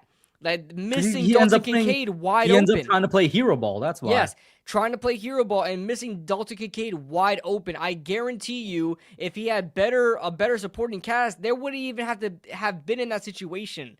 Josh Allen is so good; he could have distributed that ball to whoever, a way better receiver, and they would have been much higher up in that game to even need to make a throw like that. But that was his fault, you know. And that's like not the only miss he had in that game either. He wasn't perfect in that game, so it sucks. It sucks though, but. Yeah, Nova's going full. He's going full mental. Oh, he's gonna be like a Dan Marino, Phillip Rivers type guy, like Justin Herbert. Like that's what he's gonna be. Phillip Rivers, yeah. Like a Jim Kelly. I see because I see this comment. I low-key think if anybody's on track to be this generation, you're right. Peyton But Manning, Peyton Manning won too. He eventually, obviously, they're referring to the early part of his career. But I was gonna say if anybody's on track, I wouldn't say it's Josh. I would say Lamar is on track to be this generation's Peyton Manning, because Josh has one MVP, Lamar has multiple, just like Peyton. No, did but they don't even have Super Bowls, bro. Like Josh Allen. No, bro, they're talking about the early part, bro. Like Peyton went 7 or 8 years before he won a Super Bowl, and he was always being called a playoff choker. Brother, how long you think Josh Allen's been in the NFL? 7 or 8 years. That's why exactly the things are coming up. Exactly. That's why the comparisons are coming up. When did I disagree with the comparison? Like I said, I think a better comparison. Right? I think a better comparison is Lamar, in my opinion. But I mean, what I'm saying is the window is closing for Josh Allen, and if he wants to be considered, this was their best shot, bro. This was their best shot. The boogeyman wasn't there. Then he's not going to be there, Peyton Manning, because the boogeyman wasn't there. Yeah. I mean, he's going to be a lot more like a Marino to me than a Peyton Manning. So, and then obviously on the Broncos side, they won, but listen, I came out a winner because Bo Nix broke his ankle or fractured his ankle. Both teams lost. That is sad though. I ain't gonna lie. I am a Broncos hater because their fan base is ass, but I felt bad for Bo. I mean, fuck everybody else, but I felt bad for Bo that they're gonna lose that game. Jarrett Stidham has to make a start in the division. Listen. I'll say this. This is going to sound crazy. I'm not saying they're going to win, but I think they have a shot. I do think they have a shot just because of the defense. I think they got a shot. The Patriots, man, you talk about they had one of the easiest regular season schedules in NFL history, and now they're going to have one of the easiest paths to the Super Bowl in history. Let the Patriots choke this game, though. I'll never shut up about it. Hey, I'm all for it. God. Hey, my team. Yeah, all right? I'm all for it. But I'll say this. If they somehow pull it off, a report already came out that if the Broncos somehow make the Super Bowl, that there's a shot Bo Nix plays in it, because the surgery will be done by then. It will be a couple weeks. There's going to be like metal nuts in his leg or something that would allow him to play somewhat. I don't want that fan base to even claim they made a Super Bowl, okay? I need it to be the Patriots. Oh, no. No. I don't have no hate for the Patriots. I have no hate for the Patriots. I have hate for them because you already have 6 Super Bowls and you already rebuilt. I don't want them to win it. Fair. I don't care. No, I don't want them to win it. That's I want the fair. NFC. I want the NFC to win it. I'll say this. By the way, I I don't think they're gonna win if they make it. I think the Seahawks. We'll Yeah, talk about yeah. the Seahawks I right think now. NFC I think wins the it. Seahawks are like way too good, bro. I think the Seahawks or Rams win it. I think the Seahawks or Rams win it. Listen, the Super Bowl is next week. Let's keep it real. The Super Bowl is next week. 2 weeks. 2 weeks. Seahawks. They always take Seahawks 1 week Rams break. is next week. They always Seahawks take a Rams 1 is week next break. week. Seahawks Rams is next week, bro. Oh, you said the Super Bowl though. That is the Super Bowl. Oh, That is the Super Bowl. That's what you're saying. Okay, that's what you're The saying. Super Bowl That's is what you're saying. next week. I get what you're saying. I get what you're saying. Listen, I want the Rams so bad. I think they're a better rounded team than the Seahawks, but and this gets into Seahawks 49ers, bro. KB, you can't lie to me, bro. I think the Seahawks defense is different, bro. Yeah, it's good. Talk to me about that game. It's good. I didn't watch too much of that game, so I wouldn't even know. But the Seahawks defense they've been good all year, and their offense has been extremely dominant. Sam Darnold. I mean, actually, I did watch a lot of that game, as a matter of fact. The 49ers game. Yeah. But I was gaming at the same time, and it was a blowout, so wasn't really paying attention to too much of it. Yeah. But, I mean, the Seahawks were scoring at will, and the defense just kept taking the ball away and kept giving possession to the Seahawks offense, man. So, shout out to that. And listen, that was the farthest the 49ers were going to go, because they're just too beat up, man. They would be a Cinderella story if they had that much players injured and they made it to the Super Bowl, bro. It's just they were way too beat up for that. So, but like I said, I think the NFC wins it. I'm rooting for the NFC to win the Super Bowl.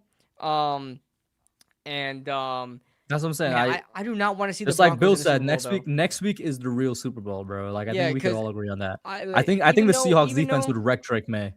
Even though there's an off chance that you said that Bo Nix might play, I don't want to see I don't want to take the chance to see Jarrett Stidham in a Super Bowl. That'd be so boring. Like, I don't want to see that shit. I would love to see it. You know why I would love to see it? Because I hate the Broncos fans so much after this year. Don't you want because a good game? Don't you want to? No, because you know what Broncos fans will say?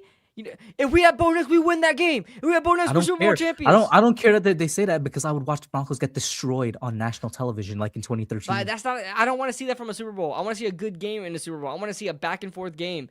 Like last year's Super Bowl was terrible when the Eagles just absolutely destroyed the Chiefs. I hated it, even though because one, it was because the Eagles won. Two, because it was a blowout. I don't like blowouts in the Super Bowl. I'll say this. We're gonna see a repeat Super Bowl either way, because like I said, I think the chances either 47 or 48. Yeah, I think that the chances of the Broncos making it are very slim. But yeah, it's gonna be Seahawks, Patriots, or Broncos. I mean, or 48 Rams, or 49. Patriots. It'll be either 48 or 49. Yeah. Yeah, or what was it, 30 something? With St. Louis, with the first Patriots Super Bowl, St. Louis versus Patriots. That was the first one. Yeah, if you guys believe in coincidences, this year apparently has been a year for coincidences. With I think it was a new pope selected, just like in 2001.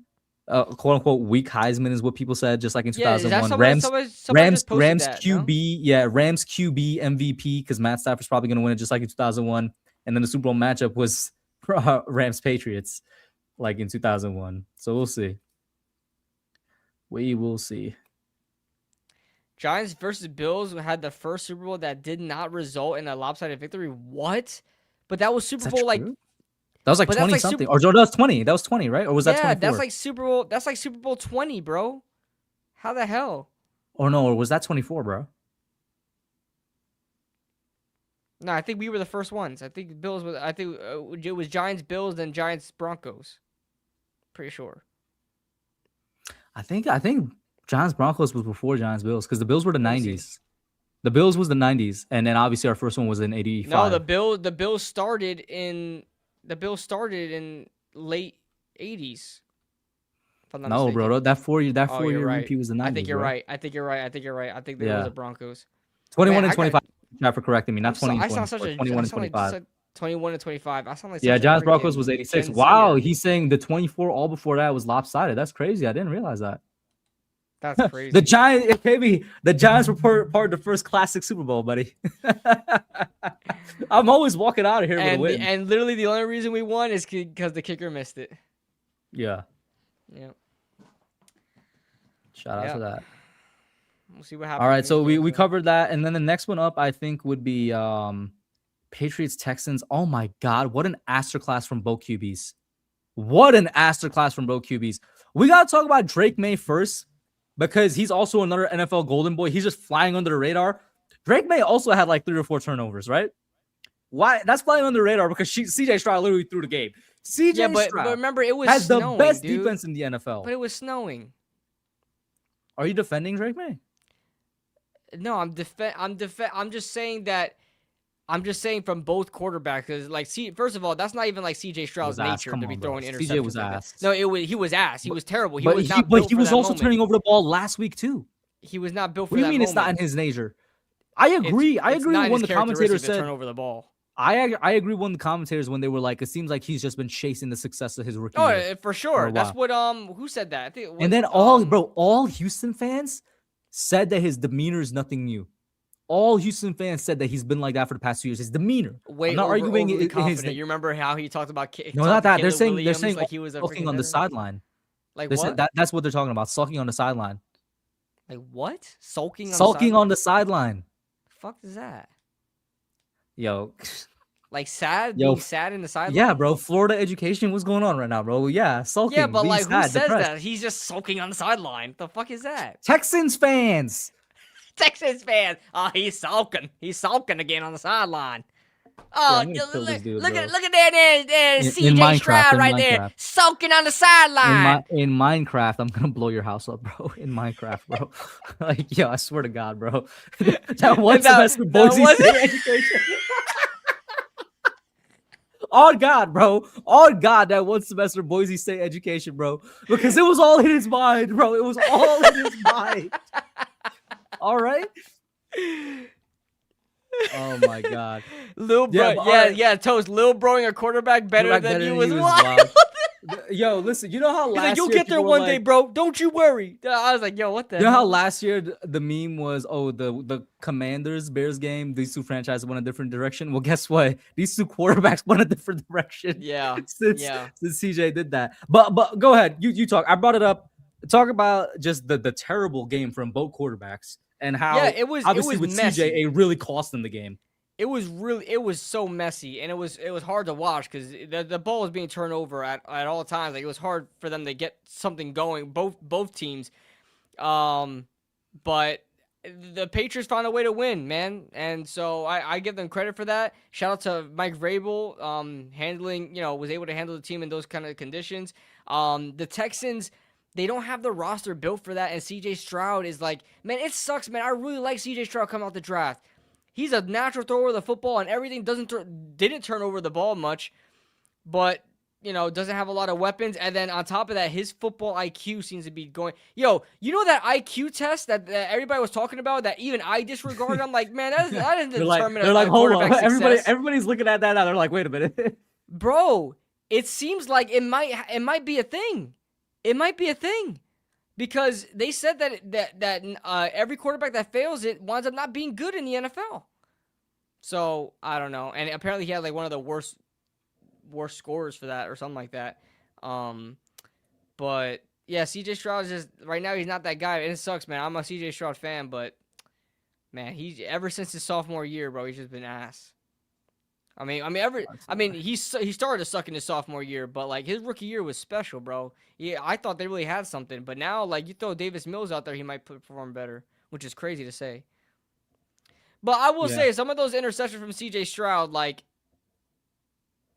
one of them was definitely weather conditioned. It slipped right out of his hands, and then the freaking cornerback barely caught it. But I mean, it is what it is. You got to play good in the weather conditions, especially in the playoffs, where majority of those games are going to be in the cold weather, in the snow, raining, whatever the case is. Playoff games are no joke, bro. By the way, I know it's off topic, but this is why it's going to be probably my most quote unquote boomer take. Y'all know the meme, utter woke nonsense. I really got to download the image, bro. I love that meme because this movement of every NFL team getting a new domed stadium pisses me the hell off. Football is an outdoor sport. Mm-hmm. And it's crazy that you need an immigrant who adopted football when he moved to this country to tell you that football is an outdoor sport. Stop trying to have all these teams get domed stadiums. I fucking love snow games. I love when the weather is involved in football. That's how it's meant to be played. All those great shots from the Patriots game, from the Chicago game, from all the games that were played outdoors wouldn't happen if they were in a dome. All those great shots in history. Brett Favre in the snow. And on top of that, I don't care that it was messy. Football's an outdoor sport, bro. It was never meant to be played indoors, bro. I'm sorry. I will always be against that. And I hate that teams are doing it for a chance, just a chance, not a guarantee, to host a Super Bowl that they're never going to host again. I agree with you. I agree with everything you're saying. I love watching snow games. I don't really like watching rainy games because it gets too messy, and I'm like, yo, like I just want to see like some scoring going on. But snow games are always like aura. I will say I'm all for that. I'm all for outside games, but if the Giants had a chance to get a dome, I'm jumping all over that shit. I would. In Minecraft, I swear to God, in Minecraft, you're so done, bro. In Minecraft, bro. Listen, like, you can't the imagine Giants suck in the rain. Have you ever watched the Giants play in the rain? God, the things I would do to you is insane, bro. Pause. Limb from limb, bro. I swear to God. No. This guy. Pause. Whoa, me. mega pause. Listen, you're trolling me, you know why I say this? Hold on, but listen to my mindset. You know why I say this? Every time the Giants have played in Tampa, it's rained. So I've watched the Giants play in rainy games more than not rainy games. They suck. It sucks to be there. I hate being there in rainy games. And the Giants always have a piss poor performance in the rain. And I don't like it. So the Giants... Maybe that has more to do with Tampa than the rain, buddy. But I'm just saying the Giants can't... I don't want to watch my team play hot potato with a wet ball that they can't pick up. He's going to change that. And on top of that... John Harbaugh's going to change that. The Giants and also all these teams that had outdoor stadiums, especially teams in the North, I feel like people are forgetting the advantage that is for teams in the North, bro. It's a legitimate advantage for teams that play Not if those teams are the ones that are dropping the ball. No, I'm talking about the cold. Bro. That's what I'm talking about, the cold bro. weather for sure. Yeah, the cold weather for sure, yeah. That's what I'm talking about. I'm talking about the fact that back in the 80s, KB, in the old Giants Stadium, the windy Meadowlands was a thing. The wind was an advantage for the Giants because they were used to it, and a disadvantage for visiting teams. Is. The wind is it's not that windy at MetLife, bro. I'm sure it was way more at the old Giants Stadium, you know what I'm saying? But how did I even get to talking about this indoor-outdoor stadium bullshit? Because like it's every team now. We're talking about weather conditions in these playoff games.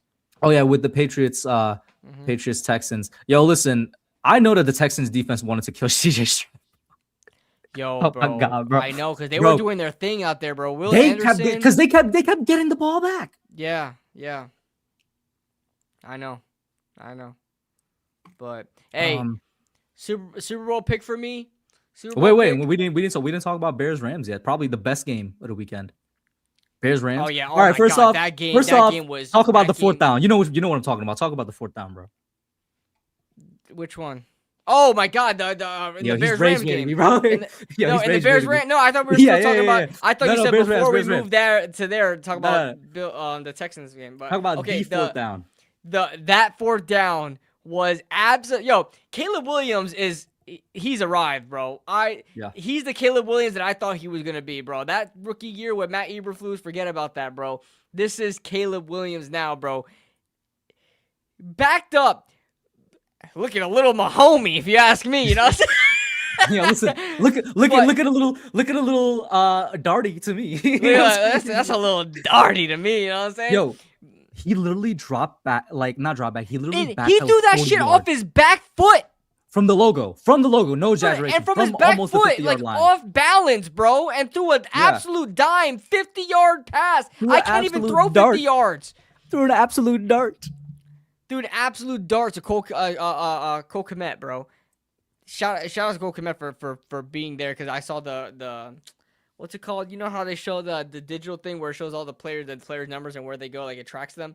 So Cole Kmet was there and he was ready for it. But it sucked. It sucks because that was like a Cinderella type moment right there. And for them all to just like all for naught and the Rams wound up winning it off a field goal. Yeah, that sucks. And then but he had a bad interception there. Okay, everybody keeps talking about that interception that Caleb Williams threw. That was DJ Moore's fault. Okay? I don't care what anybody says. He Everybody's didn't complete blaming the route. Caleb here. That He was didn't complete the DJ route. Moore's fault. DJ Moore, why are you going upfield when you already have a clear route to clear out the safeties? Why are you giving that other safety more leverage when you should be on a crossing route, because the crossing route had all the space in the world? Why are you going upfield running into the safety and then trying to flatten off, and the safety already beat you to the ball? And then Caleb Williams in the press conference says, yeah, I expected DJ Moore to flatten out off that route. That's why he threw it so short. And that's why I wanted a big interception. And of course, Caleb took it on the chin. He's not going to blame DJ Moore for it. He just said it was a misunderstanding. But you should not be going upfield when you already had a clear out up top of you. Why are you going with the clear out? What the fuck are you doing? But I wouldn't have minded, even though the Rams were my pick to make the Super Bowl, I wouldn't have minded for the Bears winning in that moment, because that was just amazing. That was just like Caleb deserved to win from that moment, for sure. Mm-hmm. I thought he ended the Rams season. And I was heartbroken, bro. I was heartbroken because I want the Rams to go all the way, but I was heartbroken. But at the same time, I'm like, damn. That's cinema, I was like, bro. damn, It's that was playoff cinema. football. I was watching here on my couch. You guys see oh no, you don't see the TV in the back, but you've seen my setup before. The TV's right in the back there and the couch is over there. I literally jumped up and I was like, my jaw dropped, bro. I was like, what the hell? The crazy part is KB 2 times in 2 weeks. 2 times in 2 weeks. This one was obviously more impressive, but he had the 4th down conversion last week that was almost the same thing in the wild card game against the Packers. Refresh my memory. It was the yes. 2 times in 2 weeks. Yes. This one was obviously way more impressive, but like that's 2 times in 2 weeks. Yeah. You know what I'm saying? Yeah. Listen, Bears fans should not be upset, bro. Bears fans have their quarterback. They definitely have their quarterback. Caleb Williams is such a talented football thrower, bro. Yeah. Insane. Oh, by the way, KB, I don't blame you if you don't remember. Before I came back, this is back in 2022, because I took like essentially a 2 to 3 year break. I don't know if you remember, I said this 3 years ago, or now 4 years ago, because it's 2026. I said it from the standpoint of you could draft a good running back anywhere. I was like, you could draft a good wide receiver anywhere now. It doesn't necessarily have to be in the first round. And that's certainly part of it. And there's more of them, so like they have less So of a much role. more of them. Yeah. Less of a role. And then on top of that, kind of like how running backs took a decline, both in importance and all that stuff during the late 2010s, wide receivers are heading that direction because there's so much of them. You don't need to overpay for one or pay too much for one. But also with the way schemes are, just football and in life, KB, everything is a cycle. Things are going back now where the way to beat the defensive schemes, is by establishing the run game. So running backs are rising back in prominence and wide receivers are taking a little bit of a backseat. But yeah, I remember saying this like 3 years ago, and it's happening. Are we missing a division game? We talked about Texans, Patriots. We talked about Seahawks, 49ers. We talked about Bears, Rams. It was the AFC game. Bills. Okay, so we talked about all of it. Yeah, okay. Talked about all of it. I genuinely don't know who to pick in the NFC Championship game. And like I said, that is the real Super Bowl. I think whoever wins that wins the Super Bowl, unless something crazy happens. I don't know who to pick. Even though I want Stafford to get another one, I want him to get 2 Super Bowls, because then that would cement him as a Hall of Famer. Even though I think he is one, but maybe some people have their doubts. But I think the Seahawks are going to win it. The Seahawks defense is so good, bro. The Rams struggle too much. The Seahawks don't struggle as much with certain teams. The Rams struggle too much. They struggled to beat the Bears. They were just about beat. Let's keep in mind too, the Bears were up a lot in that game, and then Matt Stafford came back, and then then the Bears caught up again, and then Matt Stafford wound up winning it. But I think I got the Seahawks here, man. I don't disagree with you. The Rams defense is really shaky right now. I mean, who they face in the wild card? Carolina, and they almost lost to Carolina, bro. Carolina gave them a fight. Carolina put up like 30, like 27 on them. Like Carolina gave them a good fight. Yeah, I'll say this, just like KB, I really want the Rams to go all the way. Because we're both huge fans of Matthew Stafford, and this is going to sound weird. I do think the Rams are probably the most well-rounded team in the playoffs, but I think the Seahawks might genuinely be the best team remaining in the playoffs. And a lot of it obviously comes down to that defense. Their offense is good. Don't get me wrong, especially at the beginning of the year. They had like the best offense in the league at the beginning of the year. It's kind of calmed down a little bit. Their offensive line is great. So much credit needs to be given to that Seahawks front office for successfully rebuilding so quickly, and especially for rebuilding that defense so quickly. This defense is genuinely comparable to the Legion of Boom, and the Legion of Boom is one of the best defenses of all They got time. that Mike It's McDonald, genuinely bro. comparable to it. Mike McDonald. And shout out to former Giants Leonard Williams and Julian Love, who both played really big parts on that defense. Interception. Yeah, but the Seahawks, I am really, really terrified of that Seahawks defense, bro. Like, I wouldn't be surprised if this Super Bowl literally turns out like Super Bowl 48, bro, where the Seahawks just blow out the other team because their defense just mollywops the other team's offense. I wouldn't be surprised. I really wouldn't be surprised if that's what happens. I don't think whoever comes out the AFC is competing with whoever comes out the NFC, especially if it's the Seahawks who comes out the NFC. It might be a blowout. It might be a blowout. I'm being so real. So freaking real. And then the AFC, of course, like, I do think the Broncos have a chance, but like, come on, barring a miracle, we're both our own Patriots. I got Patriots, and I don't want to see the Broncos in the Super Bowl. I just don't. I'd rather see the Patriots in it. Hey, shout out to Greg. He's adding even more context here to like wide receiver become the new running back. He's saying like every parent wants their kid to play wide receiver, and that's creating surplus to the goods. What we talked about, there's so many more of them now. Running backs are about to have a resurgence. Is the good ones coming up through high school ranks. Even without that, Greg, running backs are having a resurgence because once again, this quote unquote, the 3 high safety look that's baffling NFL coaches, which is crazy to me. The way to beat it is to establish the run. The only thing that sucks about the running back position is that there's usually only one. There's one on the field usually so it's harder to get on the field. But are we seeing an emergence of a 2-back field, though? Huh? Are we seeing an emergence of the 2-back field though? Detroit, not really. Chicago. Yeah. Oh, running back by committee, sure. Yeah, running back by committee, sure. Detroit, Chicago, technically the Giants. But it's harder because it's not like the wide receiver position where there's 3 at a time. You know what I mean? Where you could have a healthy rotation of like 6 wide receivers if you really wanted to. Yeah. But with running hear me out backs, though, KB. The teams I just listed, even teams in the playoffs, obviously Bears one of them. The Seahawks are running back by or like a duo. Yeah, obviously, sure. Charbonnet went down. They're leaning more towards that. Broncos as well. But again, it's hard. It's hard to have a resurgence with running backs because they don't get paid. They get paid half as much as a wide receiver. So that's why everybody wants to be a wide receiver. Mm-hmm.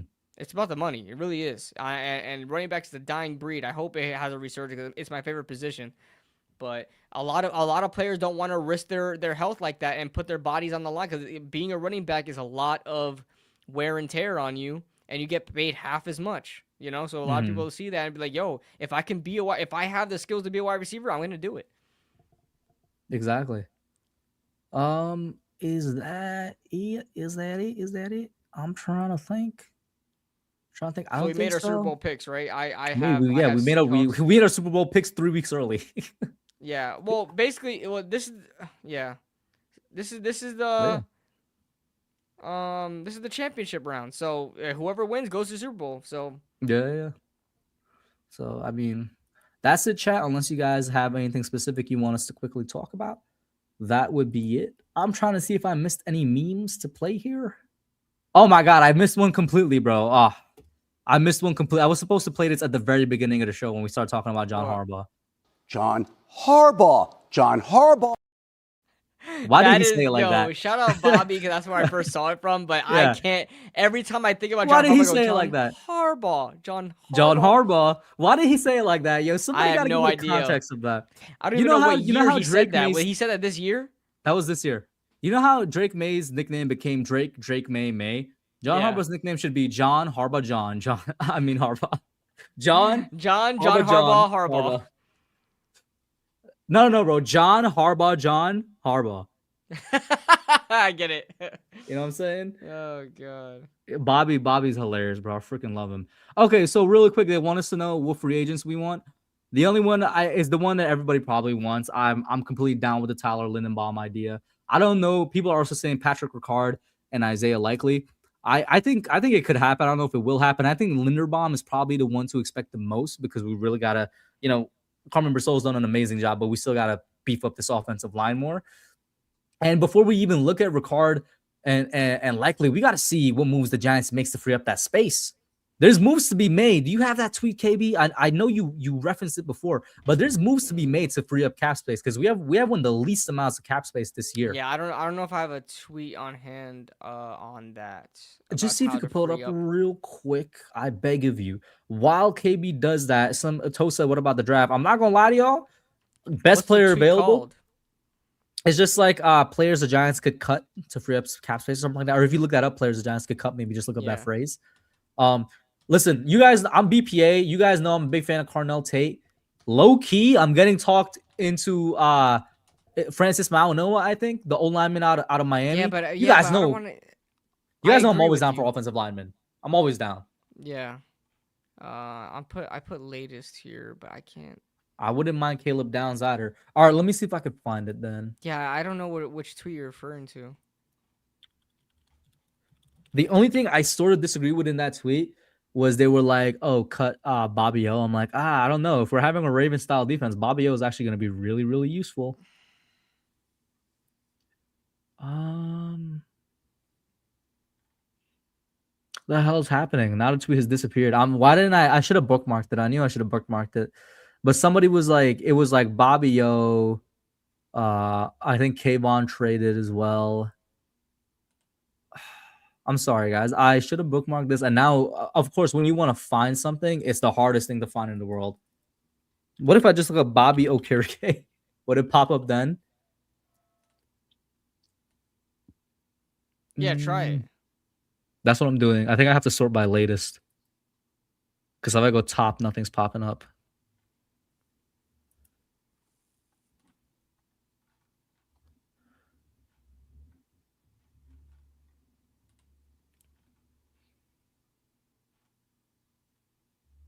Yeah, I don't see it. I can't find anything.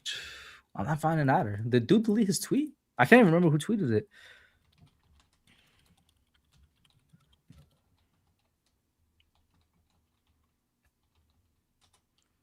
I put trade Bobby Okereke. Let's see. All right, so I found this. It's not the one that I was referring, but it's close enough. They said the Giants could fix the salary cap by cutting Bobby Okereke, John Runyon, Devin Singletary, Graham Gano, James Hudson, Jamie Gillen, Jalen Hyatt, trading Kayvon Thibodeau and Darius Slay, and restructuring Dexter Lawrence. A lot of cuts. The only one that I'm honestly not sure about is Bobby O. Low-key John Runyon, because I think he's serviceable. I don't think he's like great or that good, but I think he's serviceable. I'm fine with everything else. Trading Darius Slay, you guys know I wanted him on the Colts like at midseason. Get him on the Colts or the Broncos for me. Kayvon Thibodeau, I like Kayvon a lot. I know he isn't what the 5th overall pick should have been, but I think he's very good. And KB's brought it up, and I really did buy into that, which is that he's our best run defender off the edge, which matters. Mm-hmm. But that's what it was, KB. Okay, yeah. I mean, do what you gotta do, man. I mean, yeah. Nova said yeah, so half that shit ain't happening. Probably, knowing Joe Schoen. But hey, maybe Micah. It does happen. Resign Micah. They said if all that moves are made, we go from 11 million to 82 million. 82. Yeah, I think I see the tweet that you were just talking about. Yeah. So, shit, we'll see. And then in terms of free agents, we want, like I said, other than Tyler Lindenbaum, I'm not sure. It depends, like, who we cut. Like, it depends what we do with our roster first. Then I'll be like, all right, like, I know we need O-lineman. That's why I'm considering Lindenbaum. Do we actually cut a guy like John Runyon? If then I'll be trying to look for other dudes there as well. So I really think we could use a D tackle, but maybe we go for that in the draft. I'm not sure. Yeah, but like if you cut John Runyon, then you have a hole. That's why I said the two players that I'm not sure about cutting will be Bobby O and John Runyon. Because we already got I would rather trade Micah McFadden, get some assets for that, than cut Bobby Okereke. You can't trade Micah McFadden because he's a free agent. Oh, he's free. We gotta re-sign that guy. Why would you want to trade Micah McFadden? What is wrong with you? You would get assets for him. What do you honestly think we'll get for Micah McFadden? Like, even I know we'll probably get like a 7th rounder for him. You just want to get rid of him. You just want to get rid of him. Wait a minute. How you just want to get rid of him. What is your problem? Listen, it's riddle me this, Batman. How are we gonna get a 7th round pick for King Micah? Bro, there are good players who go for 7th round picks. Like really good players who go for 7th round picks. Such as. Go look it up. Look at the transaction. No, name me one. Name me one. I can't. How is King Micah, as you've called him, going for a 7th round pick? Bro, there are players who go for 6th and 7th round picks. Okay. Listen, but going back to the draft though, KB, I do want you to talk about one thing real quick, which is that I mentioned I would be completely down for Mount Noah. You kind of had something to say about that. My only thing is that I want to bring back Jermaine Illuminor, and if the plan is to bring back Jermaine Illuminor, what's the point of having Maui Hear me Noah? out. Hear me out. Remember back putting Jermaine. Jermaine Illuminor at guard ain't gonna cut it for me, bro. No, put Francis at guard for now. Jermaine is going to be here for maybe another 2 or 3 year contract at most. A guard 5th overall. Hear me out, KB. Hear me out. Unless Listen to this Brendan offensive Scherf, line, sure. and don't tell me if this doesn't have you creaming your jeans. Listen to this offensive line. Left tackle Andrew Thomas, left guard Marcus Bowe, center Tyler Lindenbaum, right guard Francis Mauanoa, right tackle Jermaine Illuminor. And when my guy Andrew Thomas, he's my guy, but when he inevitably goes out with an injury, Bowe slides over to left tackle. We know he's done it before. And you could rearrange the O-line as you want. Tell me those 5 are not the best O-line in the league, bro? Listen, could be. Come on. You may be cooking. You may be cooking here. Well, we'll see if they saying, actually decide to do that though. But would and they, then Mauanoa also serves as another like swing tackle in the unfortunate event if Andrew Thomas goes down, because Andrew Thomas is injury prone at this point. As much as I love him, would they draft a guy out of position over a guy like Carnell Tate? I don't know, because going back to earlier when I was like, I prepare for the worst. I obviously hope Malik Neighbors returns as good or better than he was before. That's another reason I would love Carnell Tate. Knock on wood, but I pray to God, if Malik Neighbors doesn't return to 100%, Carnell Tate would like be the best help for this team. You know what I mean? Yeah. Mm-hmm. But then there's also Caleb Downs. Caleb Downs is also, he's the best player probably available at pick 5, wouldn't you say? Yeah. Even though he's a safety and it's kind of unheard of to draft a safety that high. My problem with this draft is I started my film review this week, my film studies, and Arvell Reese to me is the best player in this draft, but he's an off-ball linebacker / edge rusher. He's so good at both. Like, you're gonna want to use him at both. It's not like Abdul Carter. I think Abdul Carter is an edge, but Arvell Reese is so good at both. He's the best player in this draft, but off-ball linebackers aren't valued, so he might drop. Caleb Downs reminds me a lot of like Kyle Hamilton, where everybody was like, "Yo, Kyle Hamilton," and he was one of the best players in that draft. But where did he drop? He dropped in the late teens. I think did 14. He not? Was it 14? Wherever Baltimore drafted him? I think that sounds familiar. Did he drop the 14? I think he dropped. I think it was late teens. I don't think it was early teens. I think it was late teens. But he's a safety. That's why he dropped, even though everyone knew his talent. You know what the problem is with safeties, Kush? The problem is with safeties, you could be the most talented safety in the world, but at least 1/3 of those plays have nothing to do with you. Well, that's why positional value exists. The whole concept of positional value is how much do you impact the game directly. Exactly. That's why it exists. And I would love Caleb Downs. My only thing is that are we going to draft the guy 5th overall, a safety, that's not going to be a part of 1/3 of these plays because it has nothing to do with him. He's going to be dropping back and nothing's going to happen. He's not going to be impacting these plays. I agree with Toast a lot. This draft is very good for what the Giants need at 5, because the Giants, they do have quite a bit of needs. We need a wide receiver too. You're going to have basically you're going to have basically your choice at 5. We do need more offensive line help. You're going to have basically your choice at 5. We do need safety help. You're going to have your choice at 5. But and we might need off-ball linebacker. Positional value is not there. I think if we're going by positional value, I think it's between wide receiver and the O lineman, because it's rare, but it's not unheard of to draft a guard in the top 5. Quentin Nelson went in the top 5, but it's rare. Huh? It's rare. Also, it's rare.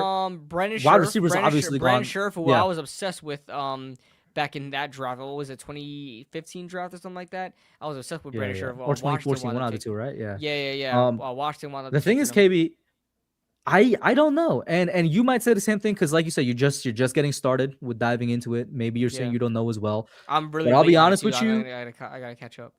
I'll be honest with you, kind of like what I said about the head coaching position.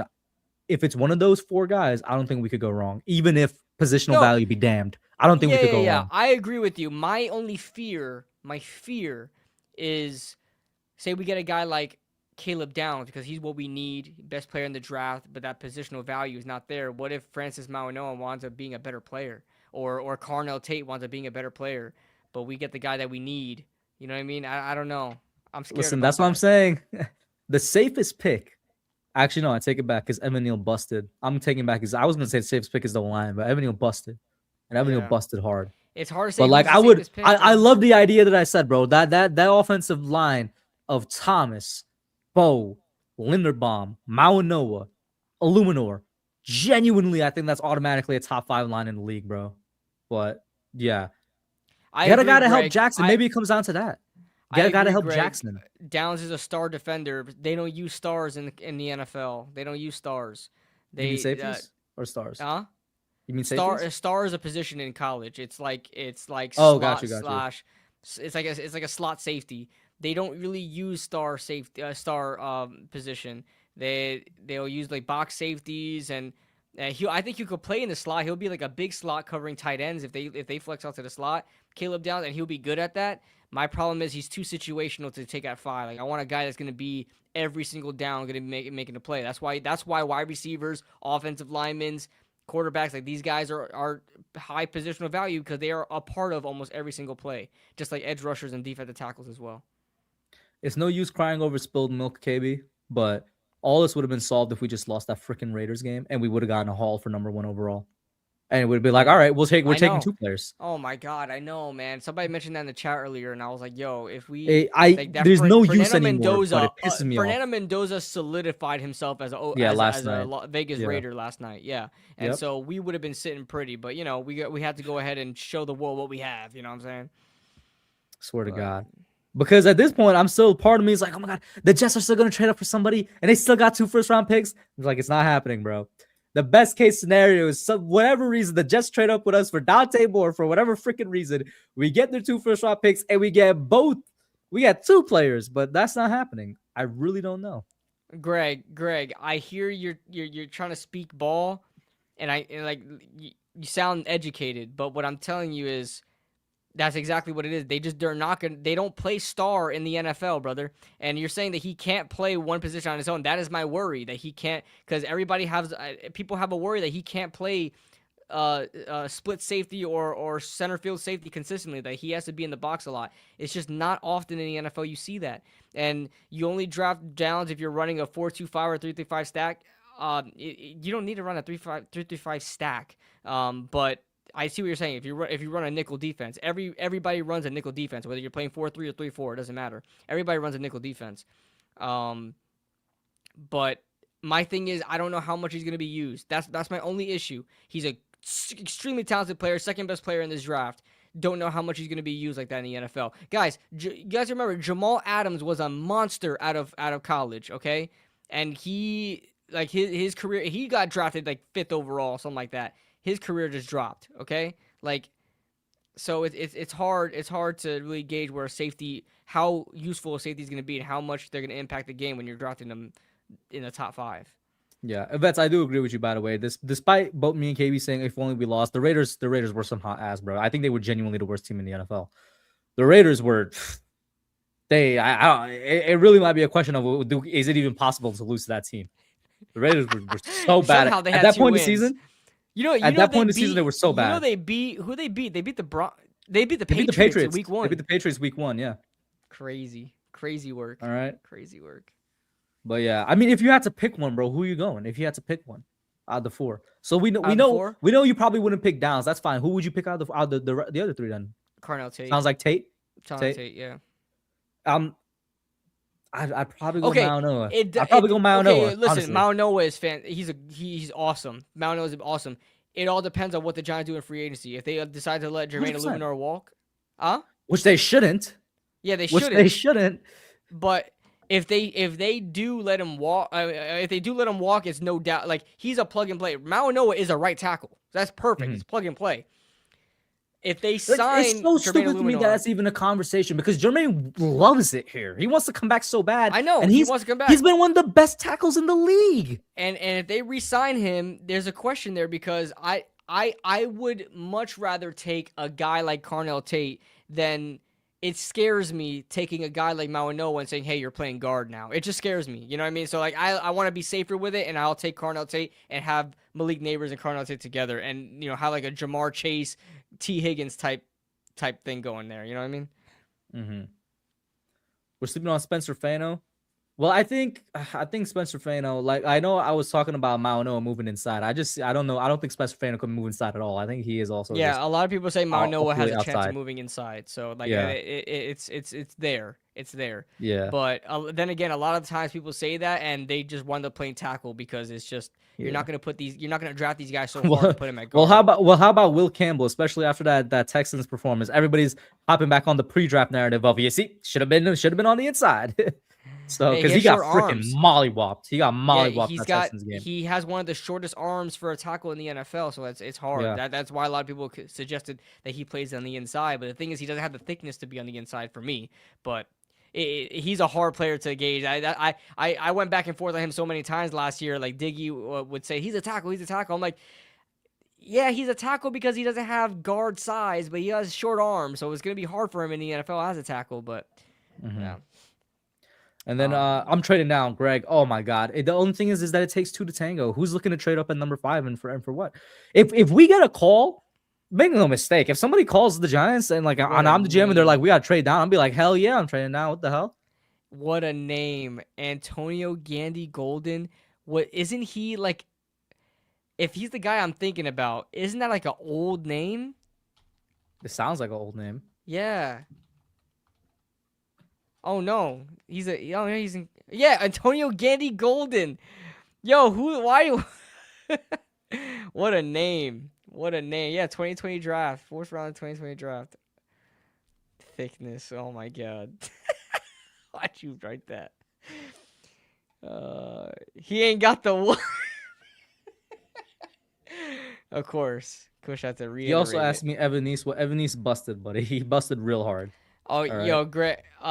Greg, I don't like Ruben Bain. I think if there, I'm not saying he's gonna be a bust. I think if there is gonna be a guy that's gonna be the first bust in this draft, it's gonna be Ruben Bain. I think he's too slow. He is way too slow.